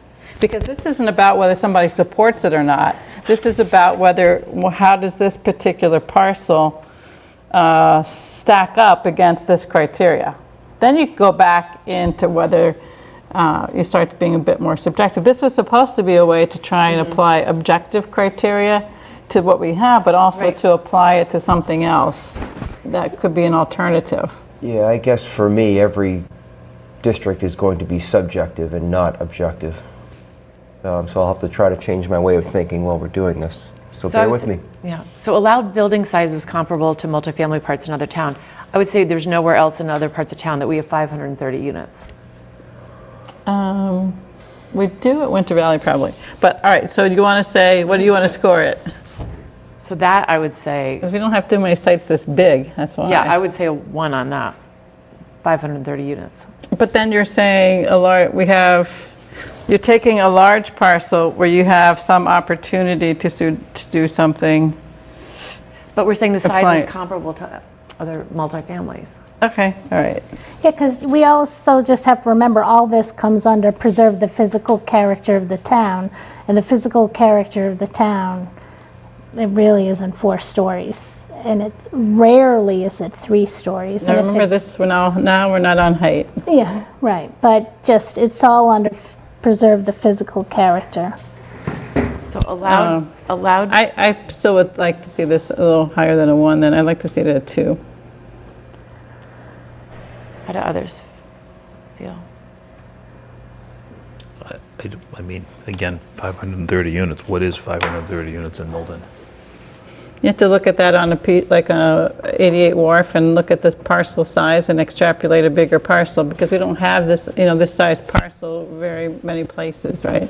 So that's kind of one of the challenges. It's like, I took a look at the Elliott Street corridor, if you remember, and looked at how many units in the same length of roadway, because you've got multifamily, you've got Milton Hill House, you've got 131 Elliott, you've got 88 Wharf, and you're going to have the Webb Mill, and you space all of those up and you add them up, and they're, it's about the same in terms of the zone capacity. It's just you don't think of it that way because there's a road through it, and it's been there a long time, and this one is just a big parcel. But remember, the design standards required for roadways and multiple buildings. So, I mean, you could probably take that Elliott Street corridor, model it all out, and plop it over on, Granite Ave South and just see what it looked like. But that's, that's what I was trying to explain at a certain point in the process. We have some of this already. It's just we don't see it in this because we don't have this kind of empty lot. How many units are at Fuller? 300 something, 350, I think we. At Fuller, yeah, about 330. And how many acres is that? 60, And they have a lot of Yeah. acreage. yeah. And I But think the key- they kind of, the buildings are still kind of concentrated in an area, though, with a lot of setback from the street. And I think the key is the allowed building size. So I think that's where the one. Well, it's the FAR. Remember, we tailored the FAR to match up with what we have elsewhere. That's why I give it more than a 1. It's not like we're allowing 10 times the FAR that we have elsewhere. Like if we look at the FAR that's allowed, like FAR at 131 Elliott, it's 1.35. Milton Station West, 1. And Granite Ave South, 1.1. 88 Wharf is 1.5. So it's smaller than 2 of the examples that we have, and it's the same as Milton Station West. That's why I think it deserves more than a 1. Go to a 2. Can I ask a question that maybe hopefully will clarify things for folks?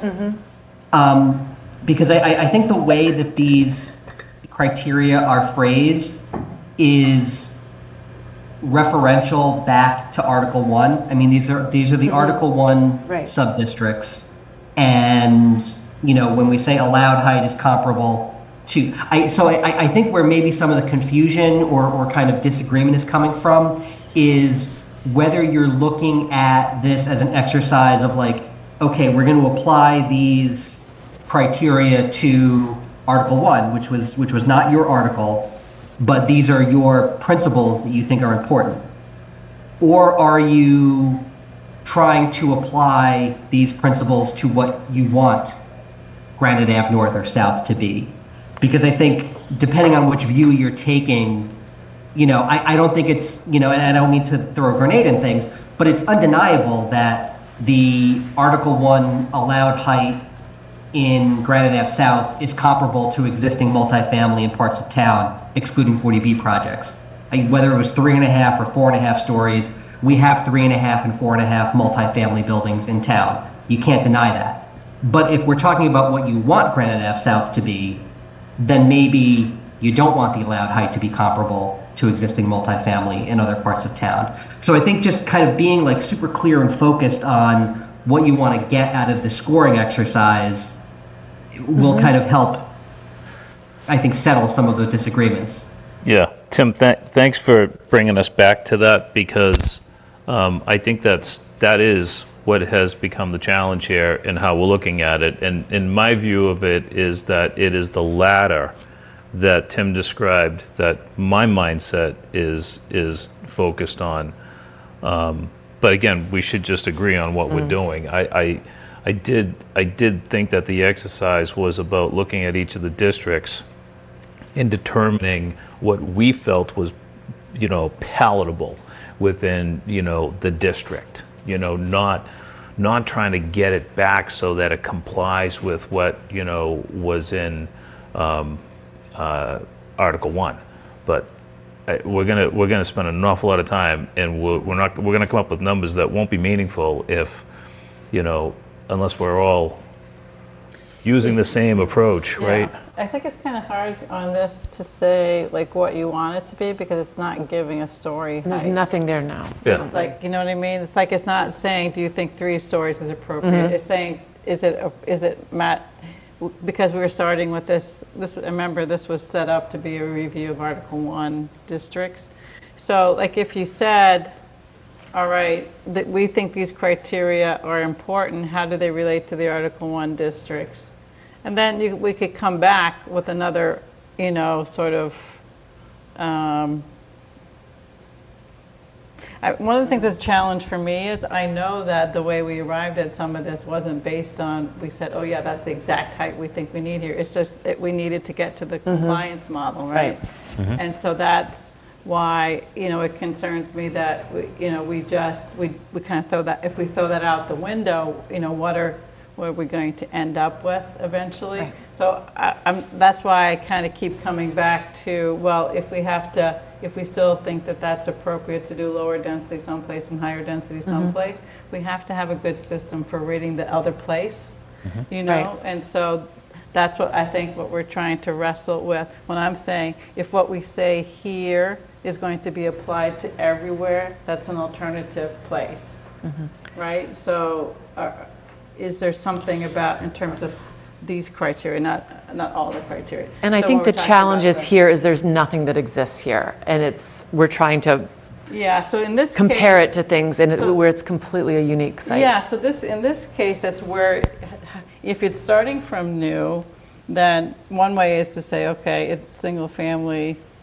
It was only recently somehow put under single family because it was unzoned for a long time. But if you're looking at where else there is multifamily, like I said before, if we were allowing 8 stories here, or we were allowing FAR of 3 or 5 or 10, then it would be way out of character with anything else in town, right? So is what's allowed in Article 1 for here in character with someplace in town? Now these 2 items were about that, someplace else in town, not about across the street. So if you said, okay, across the street, no, it's not, but it is what we have elsewhere in town, then you would have to give the allowed height and the allowed size a high score, because we do have these elsewhere in town. You don't have to do it for, something like in the district. So even the building typology, is it comparable to existing? You could give that a low, because the existing, if you said a single family across the street. But the other 2 pieces there should be high. Because I think this is going to be a challenge on this district for us. And I'm realizing how slow it is, and it's already 20 till 9. You want to let's go to a different district? let's go to a different district because I think it's going to be much easier for us to move through the other districts because we have something to compare it to. And then I think at the end we can sort of assess where our needs are and look at, Granite Ave South in a context of where we could get other units, to your point, that we would have to make up. So Can I ask a question? So this particular category, where it reads allowed height, for example, allowed height is comparable to existing in district. And when you read down to the third bullet, allowed building size is comparable to existing, is it intended to mean in district? Because we have that's NA. Pardon me? That what? That would be NA, not applicable. Because there isn't any. No. I'm just asking in terms of the language, right? Where it reads to existing, does it mean in town? Because we have. No, that one would be to district. Yeah, That's- because right below it is to in town, right? Okay, right, because if you read through, there's a series of these that say comparable to existing, and my question is, should we assume that it's comparable to existing in district or in town? In district. Okay. So then what we would do is you could say you would give low scores to the ones that are in district and high scores to the ones that are elsewhere in town. I'm not critiquing, I'm just saying it's not written Yeah. fully, so, if you're looking at it, if I'm looking at it and I'm saying it to existing, but it doesn't say in district, am I referring to in town or am I referring to in district? There's one that says in town, there's a series one that says in district, and then the other says, existing. You follow what I'm saying? So if I'm going to write in to existing in district. Okay. Right. So if you drop just to before we do what you suggest, Meredith, let's just go to the 8.7, for example. District includes area with significant tree coverage. I think we can agree that there's not there because it's mostly paved, right? So can we give that a 5? We can come back to those other few, rather than skip the whole district. Sure. Meredith, Yeah. if we can just come back to the other ones that we've been, I think you could also say, Land is vacant. Land is vacant, 5. I'm sorry, which one was that? What number? C, that's C. Oh, you're jumping to C. Okay, two. just quickly, the typology is comparable to existing. I think you could give that a low because the typology is not. So you could give that a 1. I'm just trying to do the ones that we Yeah, can if you want to do go without through it, just discussion, right? speed, yeah. The allowed building size is comparable to existing. I guess we could come back to that. We said not A because there's nothing there on the existing. Right. But you could also say, okay, if it's just generally the neighborhood, then you would give that one a low. And Give it you a would 1, bump, right. you'd give that one a 1. And then I would say you bump the two that compare it to existing parts of, or other parts of town, you give those a 5 and you've given the other things a low number. So, and that way what you're saying is it's not, these things aren't so applicable to here, but they apply to elsewhere, which is actually the way this was discussed. You That's know- what we've you know been, what I mean? yeah, looking at. So if I can just run Yeah, that thought all right. through. If you wanna keep going with this. gave 8.2, higher than a 3, and you gave 8.4 the same, whatever higher, I'd say 5 on those. And then you would keep the others low, except for the tree coverage, and the required open space is comparable to existing. It's actually, I did a calculation there, there is like open space there that does equal up to about 40%, so it's about the same. So to follow that, 8.2 would be a 5, 8.3 would be a 1, Correct. 8.4, using that same logic, would be a 5, Right, 8.5 would be a 1, correct. So you could bump back up to your, 8.6 would be a 1, right? it's a, no, because there is some, it's all paved right now. I don't really. Well, when I consider in district, I'm considering, we're referring to the neighborhood, right, in some of the previous. It's interesting, there's really no open space requirements in the existing. I don't know, we can probably just, maybe we should come back to that. But if you look at Well, it, it's I actually think- there, right? You see front lawns and side yards and backyards. Yeah, so that's what I'm saying, like, what's required in the zoning is 40%. So it's, it's pretty Close to existing. close to existing is what I'm saying. I When think you're I saying a think single family might be higher than 40%, I'm not sure. In a C district, it's pretty tight. In an A, it's higher, obviously. So I don't know, maybe give this something in the middle. 3? Well, I mean, the way that I think about this, and sorry to interrupt, but Yeah. I think because on North you gave A6 a 5. If we stipulate that open space is a good thing that we want to encourage, the required open space is not comparable to existing because there's no, there's very little open space required, and actually what exists on the site right now is not open space by any kind of reasonable definition. Right. So like, it's good that the required open space is not comparable to the existing, right? So like, it's, it's literally answering the question. That score doesn't get after, I think, what the judgment you're trying to make about the district, if that makes sense.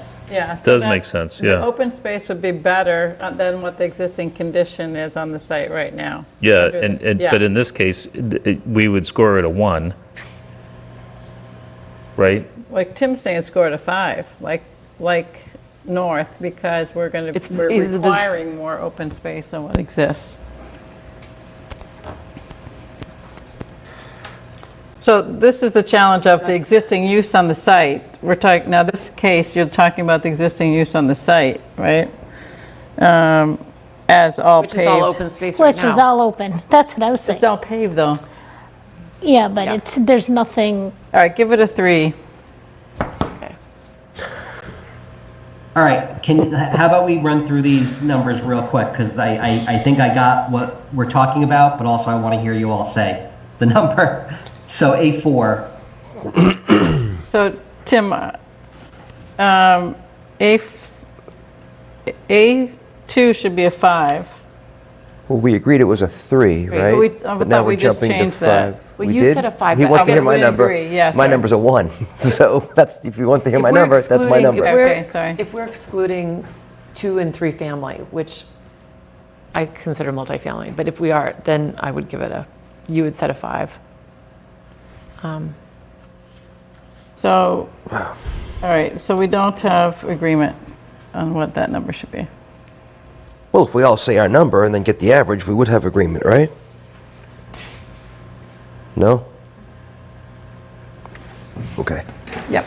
I think what we talked about earlier, where, again, if A 8.3, for example, allow building sizes comparable to existing in district, that would have to be a 1. Right. Have to be, because in district, you have nothing close to be compared to what could be there. All right, so And now, if that you're logic doing is, A1, sorry? I was on A 8.3. 8.3, right. I have But- that as a 1, yeah. But I also understand what was said earlier, and allowed height is comparable to existing multifamily in parts of town, excluding the 40B. It would be comparable to 88 Wharf, it'd be comparable to 131 Elliott, 131 Elliott. Milton Hill House. So if it's comparable to those, then Then it that would be a 5. That'd be a 5, right? so we're not saying if we like that or not? Correct. Yeah. It's not a, We could come, that's another, level, I think, that we get to next, is because once you say you don't like the height that's allowed in other places, then are you going to allow it anywhere? Because then you start looking at Milton Station, and then you start, because it's so you have to, But I think Be very subjective with all of this, district by And I district, think which this is is what I what's thought we were confusing going in to this, do. is that some things are in district, some things are in other parts of town, and some things just say existing, so we don't know if it's existing in other parts of town or within the district. yeah, this should be district on this one in particular, So where we it should says add existing, that. you can add district And I there. think that's where the neighbors are saying, there's no height right now at all, so going to 4.5 is a dramatic change. So there are things in other parts of town, but even though it's salt piles or sheds, they're not used to seeing any development at all. And so that's where the concern is. So if we're saying it exists in other parts of town, yes, but it's appropriate in other parts of town to have that height. Yeah. But it's a conversation that needs to happen in all those parts of town, because you can't let one do. neighborhood say it's okay in another neighborhood. And so I think if this is just this in particular is whether this district is at this way it's set is comparable, is either a yes or a no in some ways. And Is it then comparable whether you to like what's it or not is another. So is it I'm existing talking about, district? like, So if it's an existing district, it is not comparable to the existing district because there's nothing no, there. no, that's right. So if you look at 8.2, for example, and 8.4, those are the ones that are comparing it to other parts of town where there's multifamily. So you're saying here that if you're giving it a low number, then you're saying 4.5 stories is not comparable to anywhere else in town, when in fact it is. Yeah, so I guess that's my problem, is Yeah. I think every neighborhood should be its own distinct, and we should not be comparing it to other parts of town. Every neighborhood has its own flavor. They have their own tolerance of size and height. They know what they want best. So I don't think we should be comparing it to other parts of town. Well, you know that we don't have 15 units an acre very many places in town. So we're going to be changing the town. And then you're going to have criteria that you can explain to every part of town that it's consistent at least at the start, and then it can be looked at in more specific to what's on the ground already there. But I think it's misleading to think that it's not going to change. At least 3/4 is not 15 units an acre right now. And that would be significant change to make it 15 units an acre. So we have to recognize that this is going to mean that there's going to be buildings that are different than what we have today in some places, but we're trying to where we have multifamily on larger parcels, not make it too dissimilar from what exists already. That's what this was trying to What get exists at. already within those, within that area, within that Why district, doesn't right? everyone, I'm going to make the suggestion, why doesn't everybody independently go through this on their own, and we'll come back together and have this conversation? But it's almost 9, and basically we have an hour left if we're adjourning at 10, and we've only gotten through half of a district. So let's I would go like to through move through the other ones that we have actually something that we can compare to. Are you suggesting we do this as like a homework assignment? Yes. And then come For back which to the one? meeting? For all of them? Well, Granite Avenue South. I'd like to try to Okay. go through a few more All right. if we can. But Cheryl, I know you want to get to the Elliott Street corridor, so I'm trying to move us along. And I think this is this is a more challenging one that I rather save for later until. But may I make a suggestion? Yeah.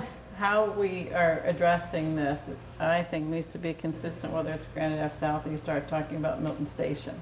So, or you start talking about the Elliott Street corridor. Maybe what we should do is leave this character part, as you started to say. Yeah. But can we go down and see, like, if something's an easy piece, let's fill it in. Let's try and fill in the easy ones. If there's stuff that we think takes more discussion, then maybe that's the homework assignment. But at least maybe we'll find that there's a certain amount of this that we can easily all agree on. I think it's just challenging because there's nothing exists currently. So, like, the in same. the next category, for example, All right. Well, let's just say, like, the B category, there's nothing for this one that we're going to really...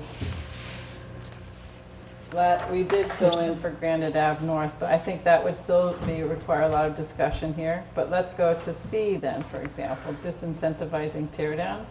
Well, there's nothing to tear down here, right? So we can't we fill this one out, for example? So the existing land is single family, that's a 1, right? Or is it a 5? It's a 5, because... it's a zoned single family. Because it's not, okay, since it's Yeah, it's a single family. It's zone, yeah. It's a so it's a zoned 3. A. I would say NA. Well, NA, NA maybe because it's All right. zoned for that, but it's not being used Right. as that. So land is vacant.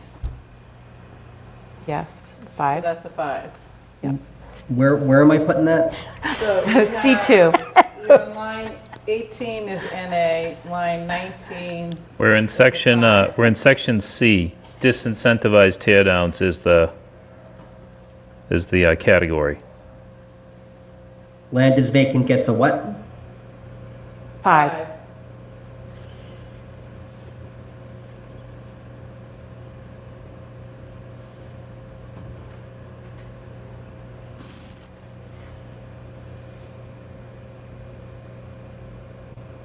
Got that? And C1 was NA?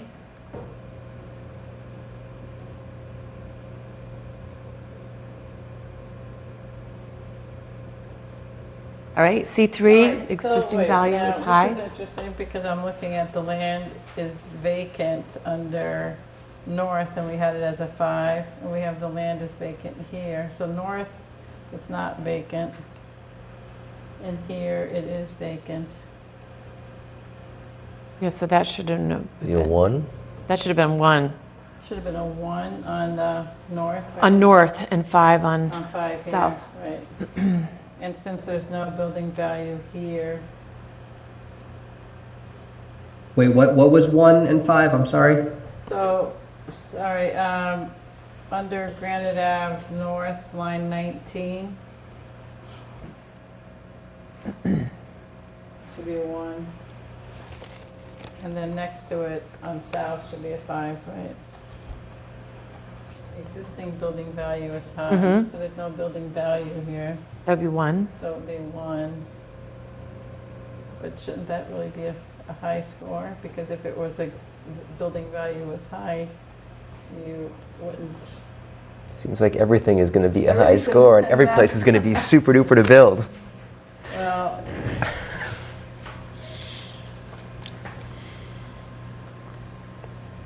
So yeah. I'd say that's NA then, because there's nothing there. Yep. Okay, Right? I would agree. And then district has parcels under buildings of adequate size to add, that's NA too, right? So we're not, so, all right. Then National Register, it's not a 5. National Register, so it's a 5, just like we did on North.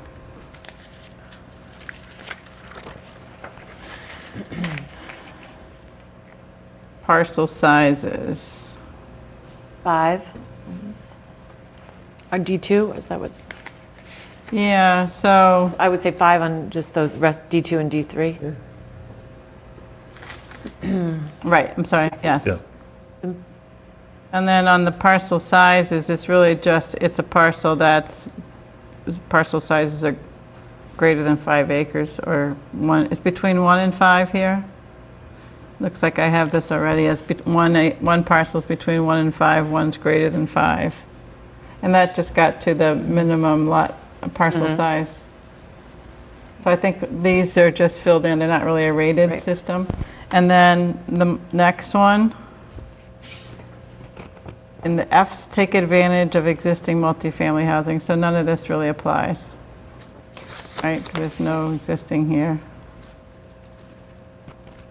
Existing zoning. So this will just, This, this is no, there's no I had no for existing but there is existing zoning there. for multifamily. It would be a 1. It would Sorry, be which one are you looking at? F2. F2, existing zoning is multifamily They both or would be, mixed use. yeah. Or just no. Those are. Yeah, gonna- for now, just, Your zoning is under. Are these not 5s? These are. Or 1s. Well, I don't know. I feel like I'm either losing track of this or we're changing how we're applying. I can see F1 being a no, but wouldn't F2 be a 1? It has zoning.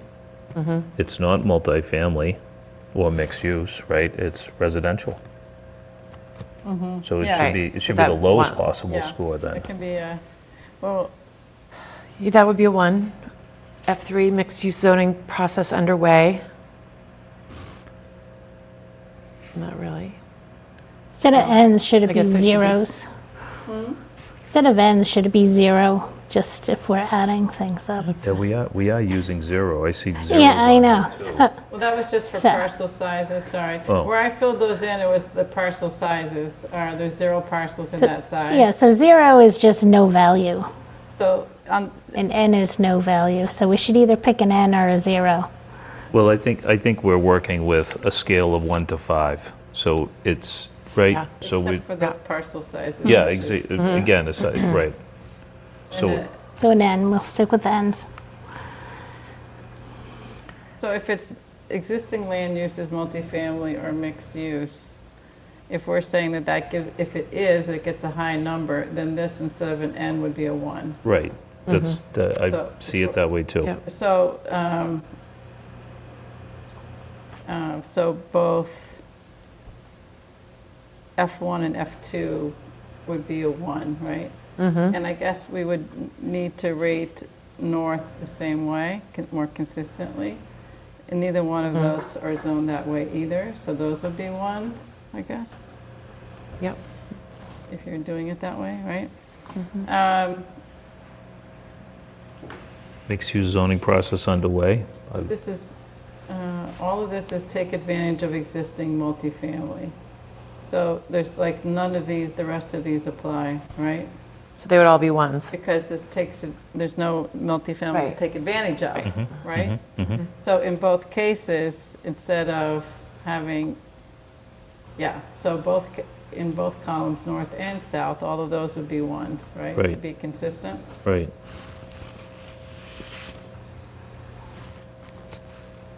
Yep.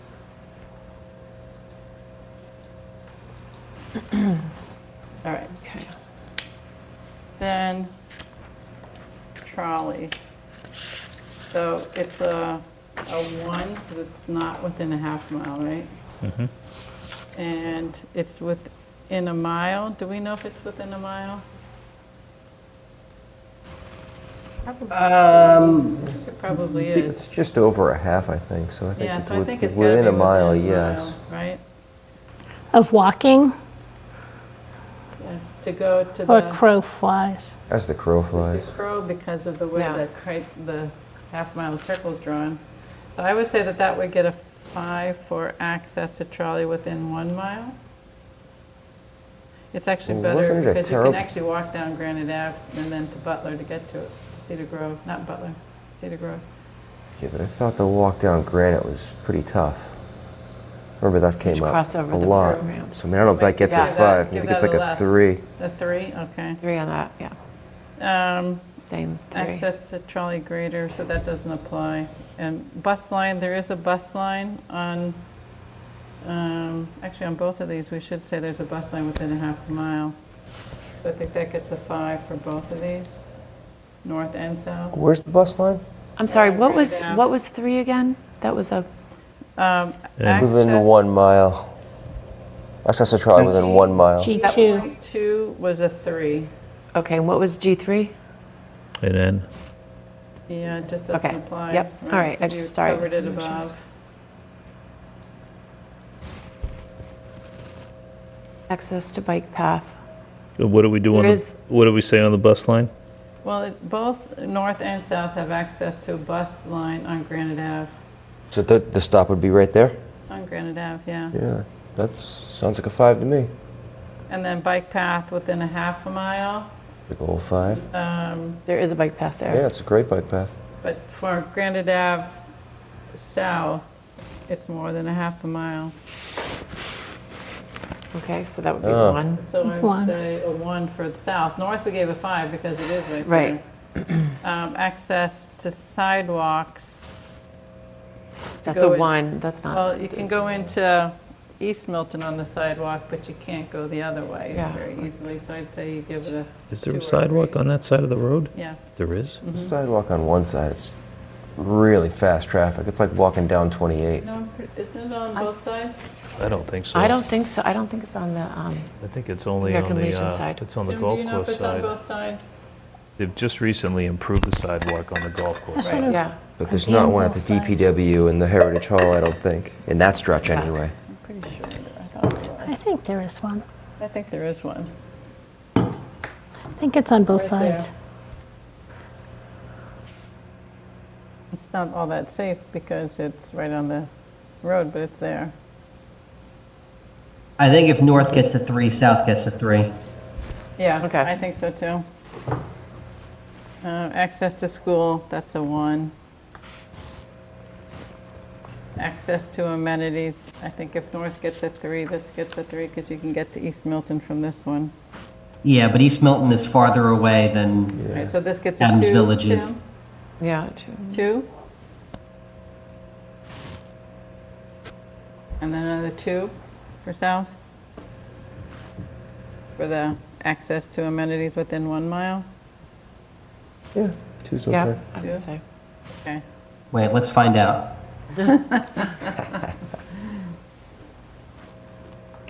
And while we're here on this, Granite Ave North, on our sheets, we have G2, G3, G4 empty, 2, 3, 4. Did we score those while we were going through this, or do you want to go back and fill those in now? I have, because you have G1 is filled in, G2 and 3 don't apply, right? Because it's just distance for the trolley.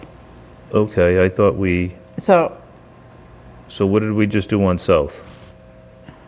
G1 3, is, did 3. Well, because it's not within a half mile, then we looked at within a mile. yeah, so I guess what we Stop could at do is an NA for G1, so that the 3 is the one that applies, right? That's to be consistent. okay. You see what? Yeah, that's what I had, 3 and 3. Okay. But then I had not applied for G3. Yeah, that was for south. Yeah, And what do you have G3 on the north side? Not apply. Because really, G1, 2, and 3, only one of them should apply, right? So on north, I have G1 being a 5, and then I have on south, G2 being a 3. And then otherwise, in those 3 lines, I have not applicable, right?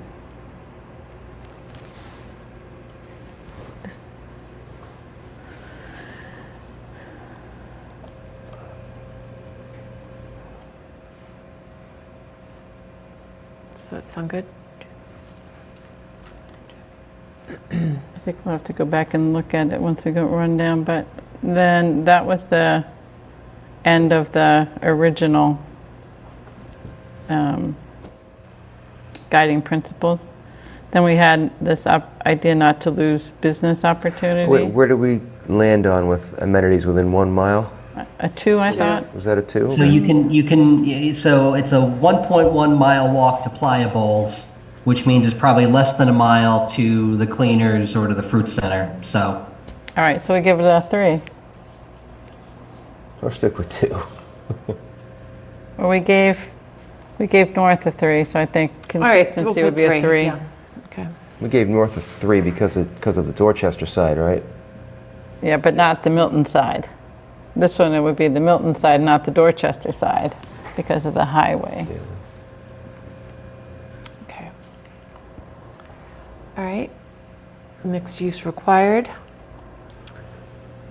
Yes, Well, I would There's not- think, was it, shouldn't it? Currently, it's there's no allowed, restrictions. right? For North, we put a 5 because it's allowed. So would we be consistent here? It's allowed here too. Yeah, I not think for required, so 1 and would- 5. I think 5, yeah, and NA above it, right? Because these are kind of like one or the other. Yeah. So now we get at the affordable housing potential. So the density allows more than 10 units per parcel. So this is also a 5. Yep. And then we had not applicable for the next 3 on North. I think they all apply here as well.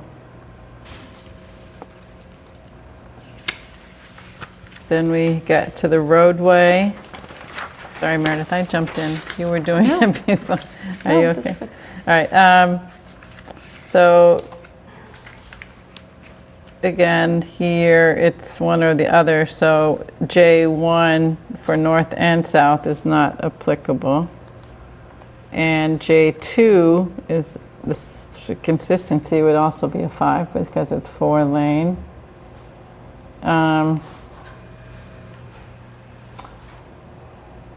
And then I think J3, in terms of the parcel frontage on state roadway that has a study for improvements, it would be the same as for north, right? A 4. The hot spot, the same as a 3. And then a not applicable on the traffic studies that are not part of the state, right? See, I would say this is a different on J4 because the reason why we gave this a 3 is because Granite Avenue North goes out a different direction to Galvin Boulevard. It doesn't go into Granite right. Avenue. I would say Cool. this parcel would come out on Granite Avenue, which would be, Okay, I so- think, a hot spot. I think that would So be. you should be lower, I think that'd be a 1. a 1, all right, a 1. And then if you look at the one above, the Well, I would say road is J3, identified as a traffic hotspot. Wouldn't that be a 5? Well, that's where this numbering, yeah, I mean, 5 would indicate that it's absolutely a hot spot. 1, you know what I mean? This is where it's Yeah. a All All little- right, so it's- 5, So I would get say it. 5 on there. J4, Okay. where 3 has a But a different hot, but in access, this, and it's- but in that case, the 5 would be negative. I would think a hotspot would be negative. I know, that's. A hot spot is negative, that's why 1. Oh, okay. Yeah, Sorry. You I have think to reverse ultimately it there. I'm thinking, yes, the highest, it's the Yeah, most. yeah. Well, I think ultimately, like, if you're giving scores here, the thought is What are- you add them up and the best one is the most points. So if something is bad, Give it a 1, Give it you a should 1. give it a low score. right, Yeah. all right. I actually been doing that differently because it's, But we can run back through them. best Let's go, would let's be run the back. highest score Yeah. applicable. The but problem is it's not always, it's, I know. Yeah, it's, so there's some subjectivity here as well. I think we can Well, kind of run that's back okay. through these north and south too if you want, so before we do Yep. the others. But on the FEMA, a 1, because that's bad, right? It's in these flood zones. Mm-hmm. All right, so should we start at the top and just look at these to see if these are, If we've been consistent. if we've been consistent? Yeah. Yeah, because the numbering is just different. Usually, if it's the best, we do 1. Yeah. Like, Yeah, but you want to get the but most it's points, correct, right? yeah. So unless you get the least points, So but let's do north and south together just as a review. Does that make sense? Let's decide if we're playing golf or football. That's what this is. All right, so allowed height is comparable to existing in district. For Granite North, we gave a 5 because it's the same as what's there. So that's right. That gets a high point, right? And we gave Granite Ave South a 2 because of the single-family neighborhood and the single-family zone. So that's a low score. So that's consistent, right? Then on north, we have NA, which we should probably consider changing on the next one. Allowed height is comparable to existing multifamily. We could say it actually is, right? It's a 5 there. If we're going to have a 5 for south, we should have a 5 for north, I think. Yeah. And then on the allowed building size, we say it's comparable to existing because it is for north. And for south, we gave it a 1. Tim, are you following? Can you go back? I've lost the thread a little bit. A2, yeah. Okay, so we're on line 6, which is A3. What did we do for A2? We have 5 for north and south. Those jumped up to 5s. Oh, I'm sorry, why did that happen? because I thought we had it as an N, didn't we? Yeah. Yeah, how did those get 5s? How did A2 just Make get it- to Make 5s? it consistent from north and south, the way we're treating them. This I'm is sorry, back. 'cause this is back to that thing that we were before. Yeah. We had- Maybe we should just color these to come Yeah. back to these 3 or 4. I think so. All right, Because I'm just going to highlight these as It depends on how you look yellow at to it. come back to them. All right, let's keep going back down then.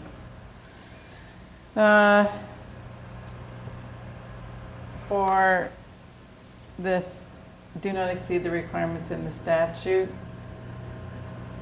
We gave- Okay, section B, yeah. Section B, we filled in these numbers on north, but we haven't filled them in on south. So the density that you can do here can meet the 15, so I think is why we did a 5 for north. So would we treat south the same? Well, isn't South Zone residential? It's what, we're evaluating the article, what was Yeah, the zoning. zoning Is and it article. not exceeding the requirements of the statute? I mean, this one, So this- again, for the, I mean, maybe these two for the unit capacity and the density, we should highlight and come back to as well. But on the next one, what I would say is, on the lot, on the parcel size, meeting the minimum sub-district size. We gave north a 3 because it doesn't stand alone, but the south would stand alone on its own. So it is 5 acres, so I would give it a 5 because it meets that criteria. And then you need to think that eventually when you get to some other sub-districts, they're going to get low scores on this because they don't amount to 15 units per acre average. So that's where the balance comes from. So Tim, we should give 5s then, like we did for south here, like we did on north, on that logic, for D1 and 2? And Yeah, then- and I mean, I also think you should, B3? keep in the back of your mind as you're going along here, with other sub-districts that, ultimately, if the criteria do not exceed the requirements in the statute and guidelines, Article 1 kind of gets pretty close, to unit capacity and acreage. So again, these are going to get 5s, Elliott Street's going to get 1s. And so, just, keep that So I'd say, back in mind. yeah, so we would have, so you have, for north, 5s. it's 5, south a 5 for density. For unit capacity, north and south 5. For sub-district size, a 3 for Granite Ave and a 5, for north and a 5 for south. Right? I would agree. Okay. Disincentivize tear down existing land use is single family. We have a 5 for for south. north, Yep. And NA for south. That should be a 1, right? but I think it's not, the land use isn't single family, so I don't think it should be a 1, but you're saying the zoning is single family, so I would say it could be like a 3, so it's somewhere in between. Okay. I think if your goal is to not tear down single-family houses, Yeah. existing land use being single-family is bad, and existing land use not being single-family is good. So then it should be a 5. Right? And again, you've got single-family districts elsewhere that are going to get low scores on this because redeveloping them, puts single-family homes at risk. Right. Okay. So, because this is disincentivizing tear downs, right? There's nothing to tear down in terms of single families here. Right. That makes sense. All right. So land is vacant. 5. It's 5. And 1 north. And 1 on north, right. Existing building value is high. So we gave this medium because of the value of office buildings in the current marketplace. There's really no value in some ways to the current. So there's some value to it as I suppose the way it's zoned, but I don't think it's necessarily considered high. Tim, what would you think for this one for existing building value is high? Would you? So if the This might be land building value. if the building value is high, you're less likely to tear it down, and if it's low, you're more likely to tear it down. That's why I think it's NA, because there's, Right, because also like it's not a single family house in the first place, so Yeah. So it's an doesn't NA matter. here.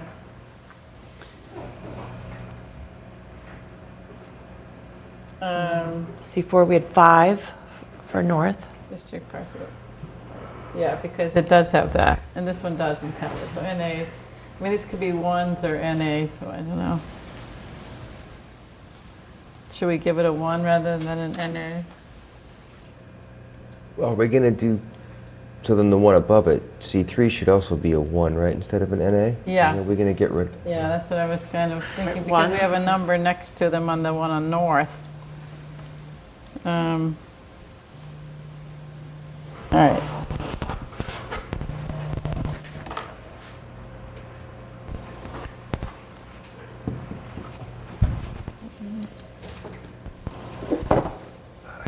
So then we go to the avoid rezoning historic districts and parcels with historic structures. Come back if you don't mind to Oh, see, sure. how did we score C4 and C3?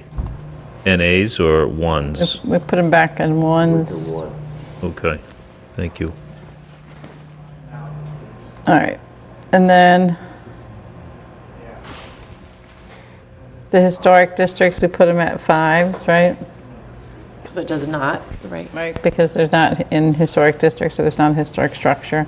The next one is purely the parcel sizes within the district, right? So it's not really a ranking, it's just a, you know, we can track the parcel sizes. Because there was zone larger, non-residential, and you could look at this, zone larger non-residential parcels to prevent displacement. So we could get we could give it a category, like under just E, where the blue is, we could say these are larger parcels, so these could get 5s. And it would be treated differently than this, how many parcels there are. So if we had like either an E.9, Tim, and E.9 would just be the rating based on this particular criteria, zoning larger parcels, then these would get 5s. Parcel is large. Yeah, well, look at what it says. Right, Zone yeah. larger non-residential parcels to prevent displacement and minimize impacts. Nobody's getting displaced on these 2 parcels. They're larger parcels. Yep, so there would be 5s.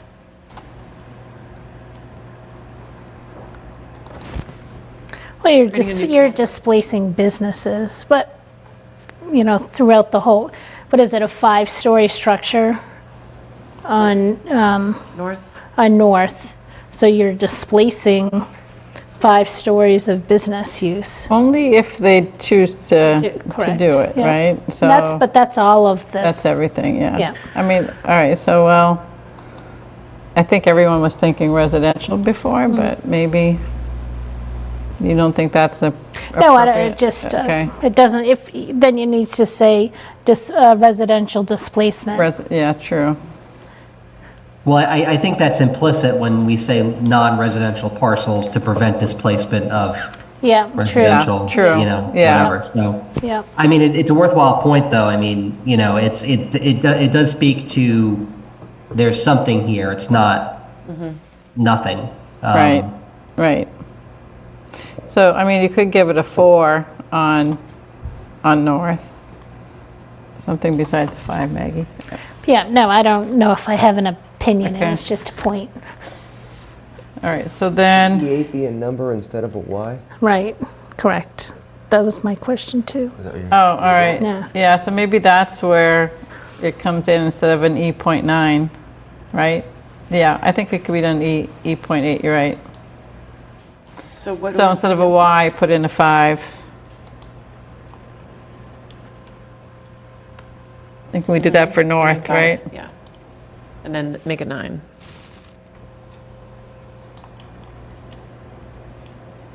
And what do we want to do with 9?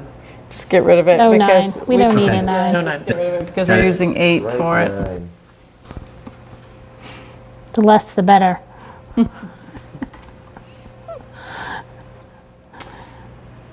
And then the Fs, take advantage of existing multifamily housing. We have previously everything in said one, ones through yeah. all of these for both north and south, right? Right. Yeah. Because it's not existing multifamily.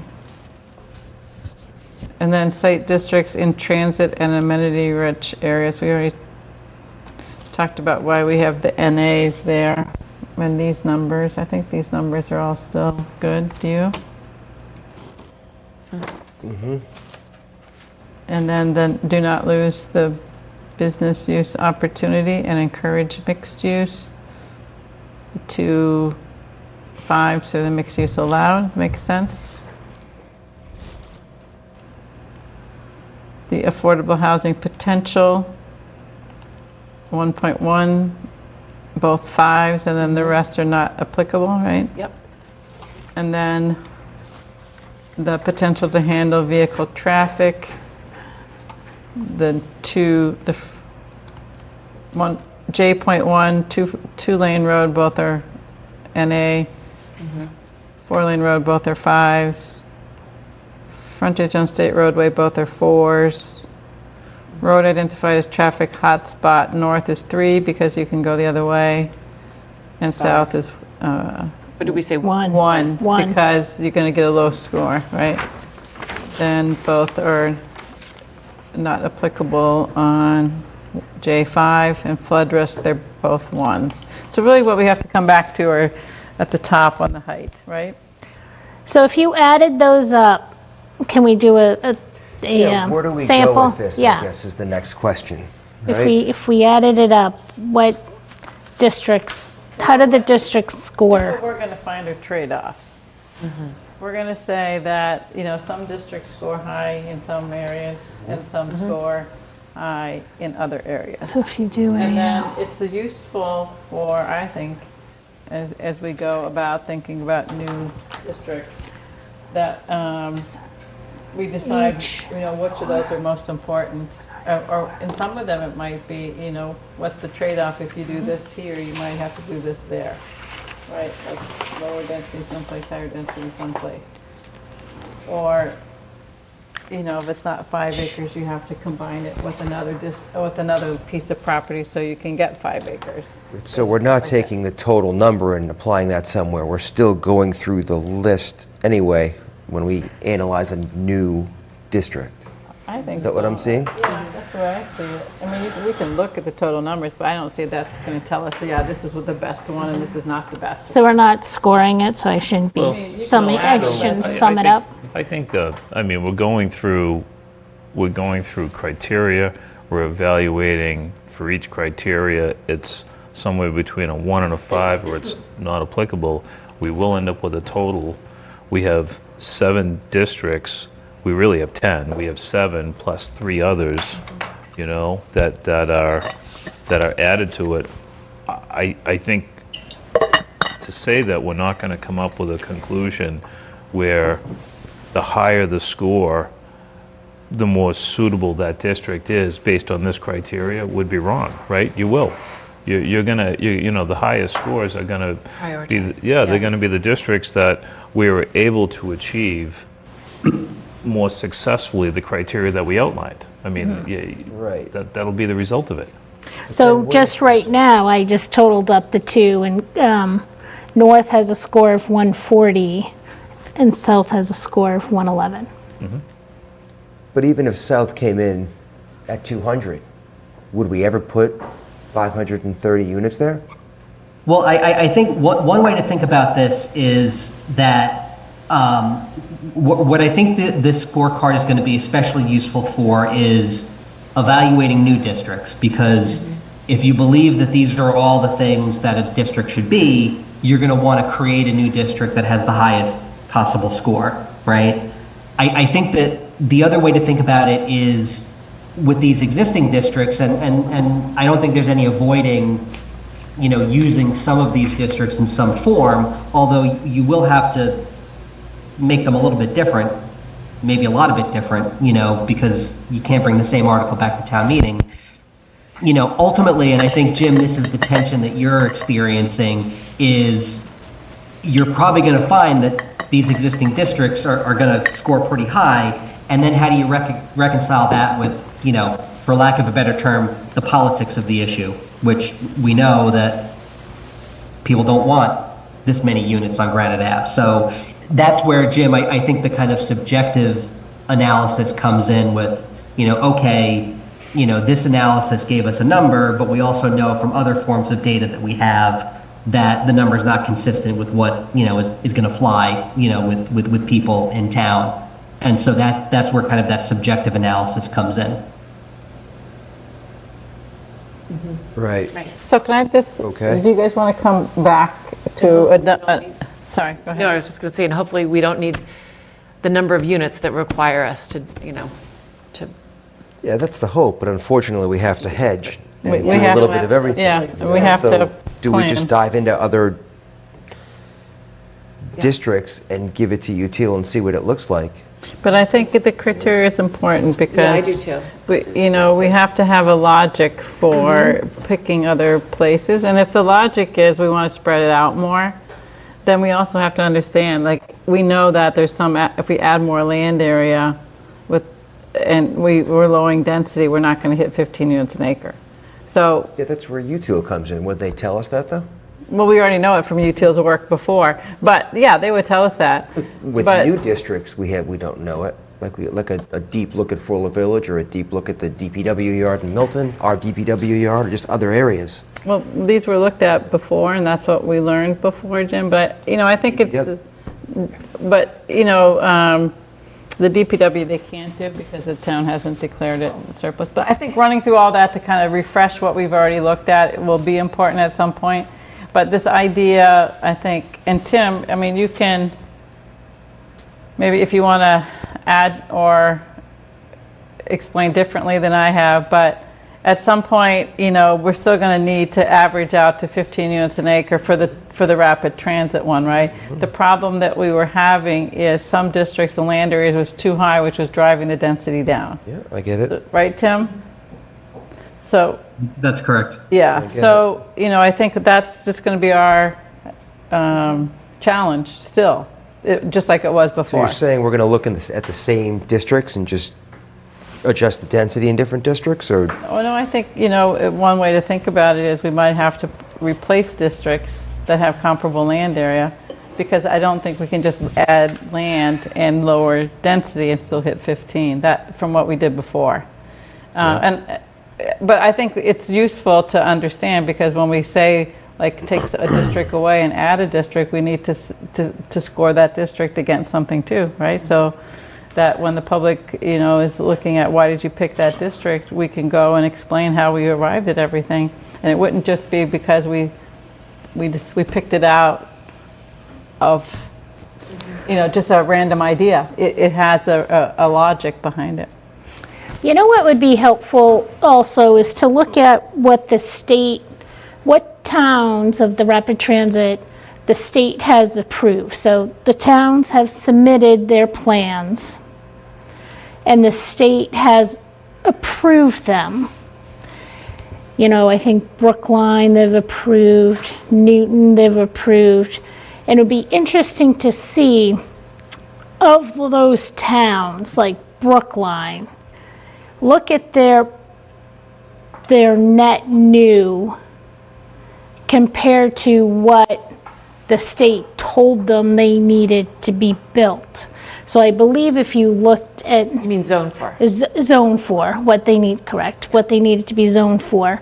So it's interesting because I might have my percentage wrong because I haven't looked at it recently, but I think Brookline had like 8,000 they needed to zone for, and their plan only produced like 22%, or it was either 14 or 22%. It's all about zoning, and that's the part of the problem. This is all about zoning. It's not about Building. required net new. Right. It's- So we should be looking at, if that's the state is saying, okay, we're stamping and approving these plans that have a low percentage of zoning, then maybe that's another way we should be looking at this. To Jim's point, where he's always pushing for Fuller Village, we should look to see if that can get added to our area, our districts, and it's not going to actually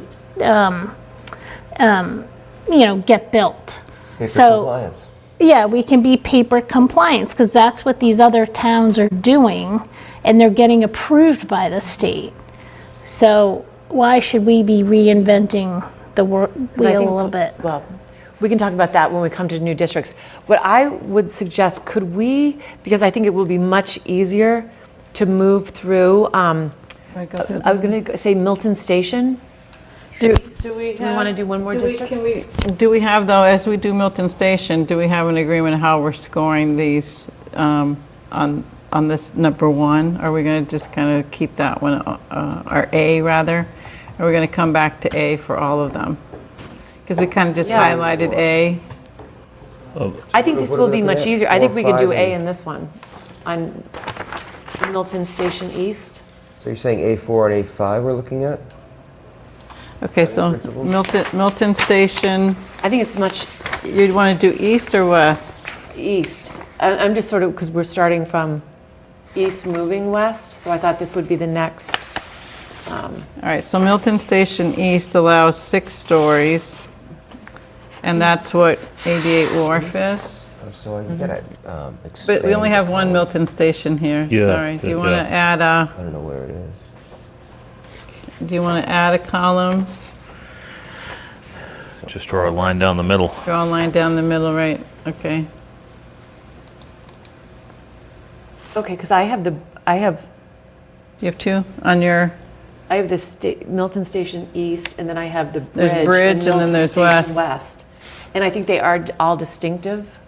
all right, so you actually need 3. So we need to add, divide it insert. into- We could do Milton Station East, and then for the next meeting, add categories for, All right, so right now we're just The doing, bridge and west? just doing east, you said? because they have different heights. Okay, so we're going to just call this east for now, and we're going to add.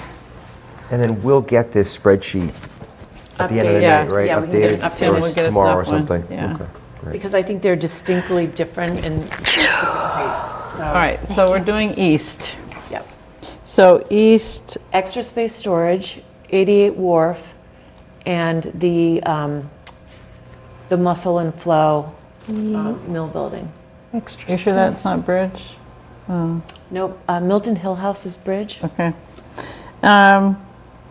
Correct, Tim? Is that? Yeah, the old and the new Milton Hill House are the Bridge District. One Adams Street is part of the East District. All right, So it's just those 3 buildings? That's the Wharf That one, property. 2 Adams Street. I think it also covers the MBTA lot. yeah. I think. Looks like it covers the wharf.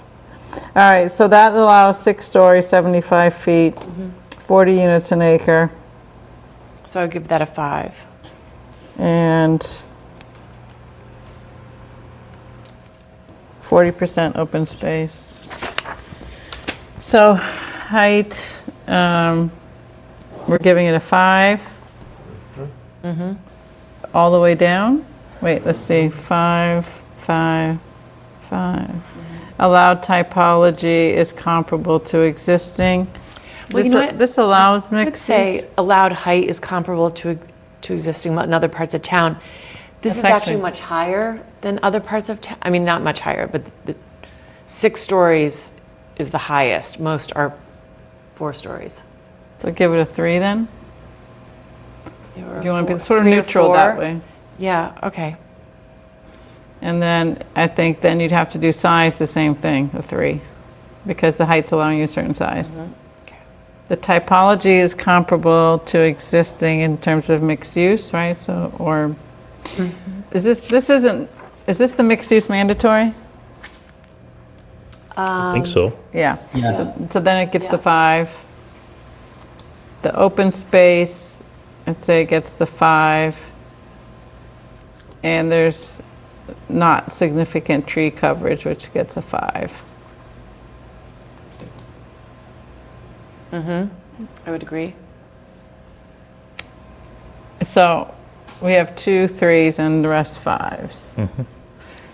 Then under B, density per acre, this would also be a 5. Unit capacity would be a 5, and sub-district size would be a 5, right? You know what? Sorry, can I go back to A6? Mm-hmm. Required open space is comparable to existing. 88 Wharf has a lot of open space down there. You think it's more than 40%? On that building, it might be. Let me see if I have it on my chart from before. It's hard to recognize where the property ends. Because there's a park is town now. All right, then let's give it comparable because other buildings have less. Yeah. Yeah, Okay, I don't think I have that. So we're holding a 5 there? we can keep a 5 there. Yeah. All right, so disincentivizing tear downs. So on the existing land use of single family, we put a 5 rather than N, right? Did we run 5s through the B category? Yes. Yep, those are. Land is vacant. That's not true, so I would put a 1 for that. What did we do for C1? A 5. A C2 is 1 though. Or maybe, extra space is not vacant. I kind of almost think of storage as kind of vacant, but they do pay high tax. I give that a 1. What do you think about that? I think it Building value is high? No, the land is vacant. I'm sorry. It has to be a 1. Yeah. There's a building there. As much as you want it to not be there. Existing building value is high. I would give that, I'd say that those are, A 5. A 5 all day long. wait, no, that means you're giving it a lot of points, right? Because that value, Yeah. that building's worth a lot of dough. I know, that means you should have a lower number. No, we decided if we want to disincentivize tear downs, the high building value is good because you won't tear down a high value building. Right. Okay. So we said a 5 then, okay. Yeah. All right. And then the adequate size without demolition, I would say 5. Extra space storage has, or 4. There's a big lot. Yeah, because there's space for addition there, isn't it? I Keep would the building and yeah, add I'm to not sure it? I'd give it a 5 though, because I might give it a 4. And I'm also thinking the mill buildings that have adequate size to allow additional units without, so you can, it has the capacity to increase the number of units without demolishing it. Like, Yeah. it's such a big building that it would be, obviously J.D. Wild knows that, Yeah. it's large enough that he could optimize and converting that to condos. I think that would be a 5, Okay, wouldn't it? Yeah. a 5. I think so. Historic. Well, now these are going to get low because there's Right. historic buildings here. So I would say, is it a National Register historic? Yes. So it's a 1. Is it a national register or is it just a landmark? The National Register. There's the National district. Register. Oh, the district, okay. Yeah. Meredith, is the village on the National Register? Yes. Is it on the state register? It's not a local historic district, but it's been surveyed for Mass Historic, but it's definitely national. The designation is a National Register. It's not the whole district. village, but the Webb Mill building is part of. Yeah, I know. I know. Like almost. Yeah, I know most all the buildings too are like on at least the state register. Yeah, the 88 Webb Mill Wharf. and the extra space storage, but then 88 Wharf's not, and neither is the MBTA lot. So maybe maybe you give it a 3 because some are and some aren't. Yeah, probably the best thing to do. Yeah, so a 3. Yeah, that.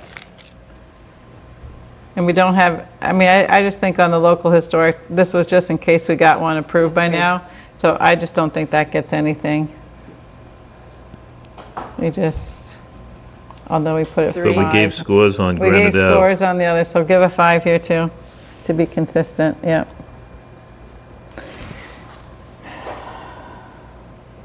Wait. Yeah, hold on. That's I mean- because it does not include a local historic district. I know we referred it back to further study, but if there's ever going to be a local historic district, it's going to be here.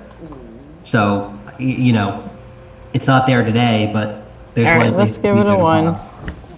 Give it a 1.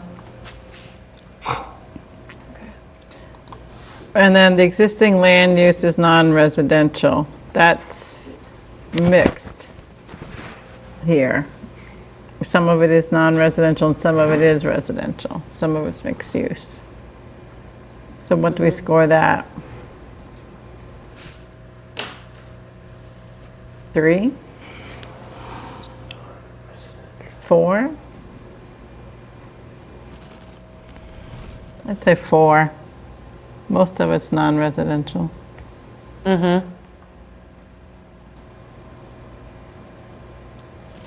So all of them in E4?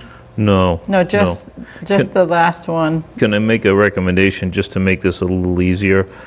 Is it possible to carve out E1 through E7 and just pull it out and put it at the very bottom? Do you know what I mean? Yeah. Just so everything else is going to be a addition.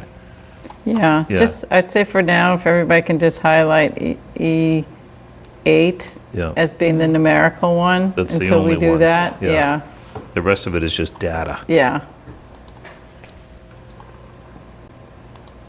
Oops.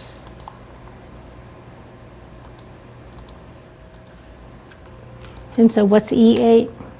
4. 4. 4, yeah.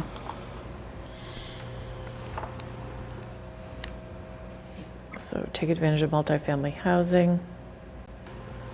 Existing land use is multifamily or mixed use, so that's kind of, some of it is and some of it isn't, right? Exactly, So, because there's yeah. two stored, there's two Yeah. buildings on site of extra space storage in So let's Idiot do that a Wharf. 3, you think? Yeah. A 3, okay. So these are not going to have a yes/no, right? Correct, we're changing that, yeah. Okay. So we gave them all 1s on the other one, but here, existing zoning is the zoning, so we have overlays here. So I'd say we can give this a 5, since we have the overlay. Mixed-use zoning is process, well, no, because we already have it, so I'm not sure what we do about that. 1. Yeah, I guess, yeah. Density level matches existing. I'd say that's probably a 5. Dimensional standards match existing, another 5. Design guidelines in place, that's a 5. Includes approved multifamily project not yet built, that's a, I'd say a 1.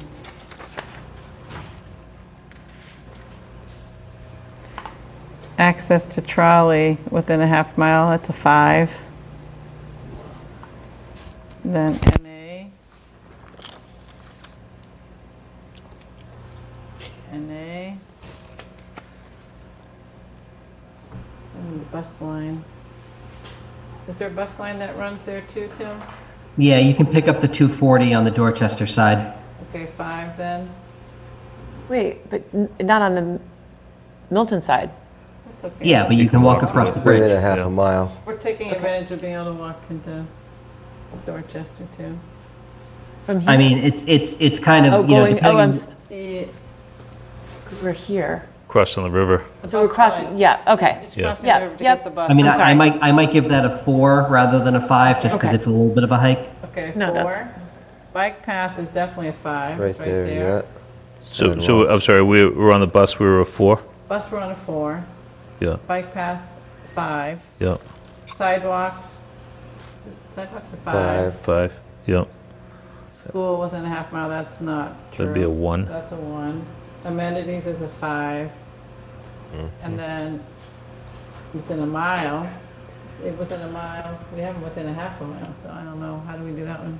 Well, what do we do on the others? We gave You know the what? others. Oh, Tim, I'm just wondering what, Glover School, because you're right, you're just up Canton Ave. That's more than a half a More than a mile, half mile, yeah. certainly, yeah. I think just to be consistent, when you look at these access to amenities within a half mile and within a mile, on North and South Granite Ave, we scored both of them. So we should probably score, well, what do you think? So within a mile, I'd say there's less within a mile than there is within a half a mile. Because you're gonna, all right, so like,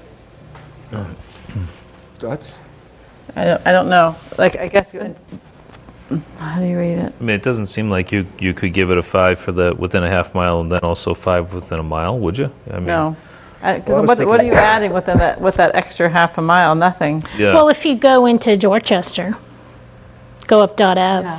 But I guess theoretically, if you had the amenities within a Won't half get quite as mile, much though. Yellow Door, if you had the Taco. amenities, yeah. That's within a Ice half cream. mile though. Ice cream I love the shop. neighborhood. If you had the amenities within a half mile, Mile, it doesn't you've gotta- matter if it's within a mile, because you know Right. what I mean. I would say it's very amenity rich. I would, It is, but if you give it a 5, is access to amenities within a mile, is it even applicable, or is it at an NA? Right. it would So be the same. Only if there were more amenities within that extra half mile. I Which think there of that. are. I think of that Well, it half a ends mile. after You the end sweet up life. getting There's once you really get to not much CVS, beyond- then you yeah, get to the CVS. church and the hospital. There's I not don't much think up you. there. I don't think Yeah. you get much more in the mile. No. No, you do, because you get to Ashmont in a mile from 1 Adams Street. Okay, so you're saying it's a 5? Yeah, I'd give it like a 3 I or think it's a 4. 4 or 3. Yeah, I'm with you. So, just philosophically, are we going to score both of these for every one of the districts? Yeah. We are, think we okay. Yeah, I should think keep so. it I think Jim's right on that. So So, within don't think a it's a- mile, we did a 4, if it's within a 3 mile? or 4. Only because this kind of, after the half mile, there's really not much until you get to Ashmont, which is the mile. So I was thinking walking up to Central Ave. Like Central Ave, then you can go to get your hair done. You can go to the little gift shop that just opened, Il Barrio. get food. There's no Steel and food Rye. in the I would give village. it a 4. 4. That's still within That's the still half within a mile. half Within a mile. half Oh, it mile. is. That's a hell of a That half mile. contributes to the 5. Yeah, the Steel and mile Rye. is Dorchester. Yeah. I think it's just Dorchester then. So All right, so let's do with a half. So Well, I 3. think we should rate it. I think it's and a I would- 3 I think it'd because be there's a 3 or lot in 4. between Yeah. that's not Yeah. any amenity between. Yeah. And once then a you pass 4? the CVS there. I think there's a. all Which right, one are you on a 4 on? G8 or 5? We're 5. on that 5. one, Okay, for good. sure. That's all right. And then 3 3 on on the G9. other one. Yeah. Yeah. And then mixed use required, well, it's not required. It is required, yes. So it's a 5. 5. And then an NA, right? And then the density allows more than 10 units 5. an acre, so that's a 5. And then the rest of these would also be. District includes existing affordable, it does, because, no. No. Indian Wharf doesn't have any. What about No, it Milton Hill? doesn't. So Nothing. So this is It's a Hill 1, House. isn't it? the one. District includes unbuilt approved 40Bs. No. Not yet, We did anyway. the others as what here? We did these as NAs. Yeah. Okay, so the round's not I think ones. they need to be NAs to be consistent. Or we go back and rank the Or we other go two. back, yeah.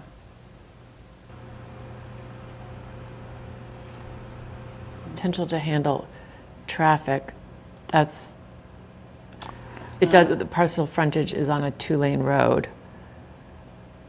Well, it's not a 4-lane road, No, so that's So- NA. so So, that's NA.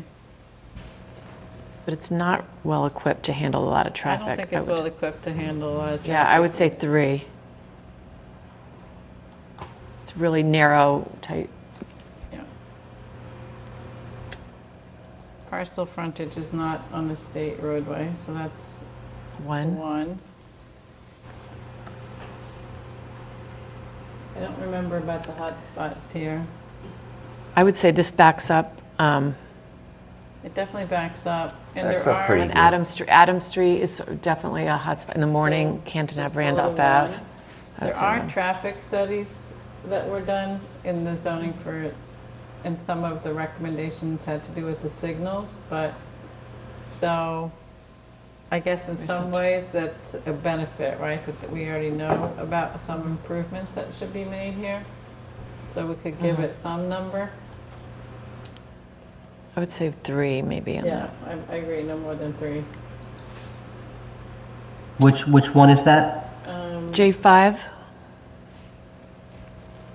What did we do on J4? 1.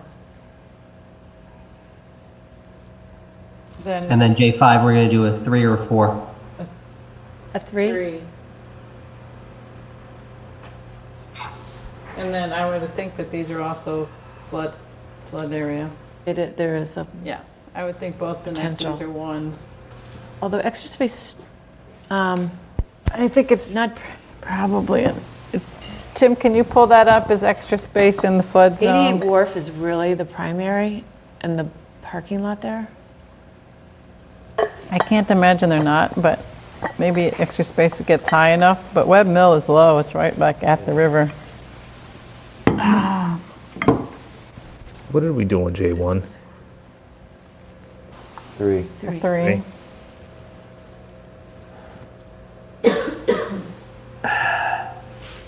So this is it. So you've got portions of extra space that are in it and portions of Webb Mill that are in it, but So they get more than a 1 then. So I think those get higher than a 1 then. I would give that a 3 because I think you've still got Yes. significant amounts of I developable agree. area that are out. And so that's K1 and K2? Yes. Yeah, I agree. Oh, look at us, we did it. Well, so I just totaled that. So according to our score sheet, I'm going to guess. 162. 136. So that is less desirable. Unless I missed a number. No, just have to look at all of those things again. Remember, North has... And Granite Ave North is more desirable Yeah, on our scorecard by 4 points. but it makes sense. It's still significantly more desirable than South. South was 111. Yep. I think we go through and look at them again Yeah. after we go through Right. all of them, but I do think it is interesting to see how they... Yeah, I would have guessed it would have been higher than Granite So would Avenue. Yeah. Mm-hmm. But I think those historic and look numbers at are them. really throwing you for a loop. So it is almost 10 o'clock, and what I was thinking, if this seems like a good stopping point here, but that we add the categories to the spreadsheet for Milton Station East and Milton Station Bridge, but then when we come back, we start with Elliott Street Corridor, so you can do You know, that. I know what I said earlier, Meredith, I really want to get to it, and I do. But I do think that these should go faster now. They will, So, you know, if you want to finish these You're first, okay to move from I'm okay an east to yeah. west? Okay. Thanks for Yeah, I just... trying to accommodate my request. No, I know, because Yeah. but I think these do will think go it much makes sense faster. to try and finish these up. That's why I was trying to sort of jump over the Granite Avenue South, because I knew these would be more consistent and we'd have something more measurable to compare. I think Bridge and West will be similar to East. They won't take a lot. Yeah. And then that leaves us, and Mattapan, I think also, because it's similar that way. I think it's the Parkway and Elliott Street that also might take a little Yeah. bit of discussion. I agree. But if we can do those in an hour, and then we have, I don't know how many other things are planned to be on the agenda, but, Yeah. by the way, the driver of the difference between North, it's all in Section F. Take advantage of existing multifamily housing. Milton Station is a 27. Granite Ave North is a 7. It all comes down to that category. There's a 20-point difference in that category alone. So that, yeah. well, because we didn't rate high some of the things about zoning for parcels that don't have uses. You know, Granite Ave, I mean, that's, you know, part of the Granite Ave was, there's no multifamily there, but it could take multifamily, right? So- Yeah, that particular section, we have a score of 1 for every one of those 7 criteria, so. But they should be higher on something like taking advantage of land that's open, that's non-residential, right? And the Elliott Street the Milton Yeah, should be lower there. we may have to go back afterwards and just make sure that we were equitable in terms of how we scored. I mean, we may go back now and rethink some of these scores to make sure that, anyhow. But one thing that'll be interesting is you say, well, okay, if you do a different Randolph Ave, how does that score compare to some of, to the districts that were here? Yeah. Right? Okay. All right. So we're at 10 o'clock, and I think it's a good place to stop. And Meredith, can I just ask Yeah. on the cut and fill? I think at one point, Sean, you and I said that we might try and find some time to look at that. Yeah. I pulled out my folder from a few years ago. Do you want to try and look at what Tim sent out, and maybe Sure. you and I can have a conversation? that would be about great. it? Sure. I was All right. Yeah. hoping that would be the case. That yeah. Yep. All right, so I think that that might be a way to move it along. Yeah. Yeah. And then in comparison to our own, what we currently have, which Yes, right. is important There to was- look at. And Yeah, there was some work that we started a few years ago. I wanted to have a chance to look back over it. We have a new building commissioner now, and Joe Frondak had been advising a bit before. right. So, because our bylaw, he had said that, at times it's hard to enforce what we have on the cut and fill. Right.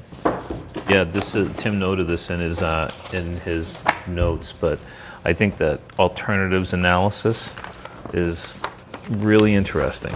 I want to think a little bit more about that. I like that. And the trigger, our trigger, it's huge. It's a huge amount of cubic feet, like before it's even triggered Yeah.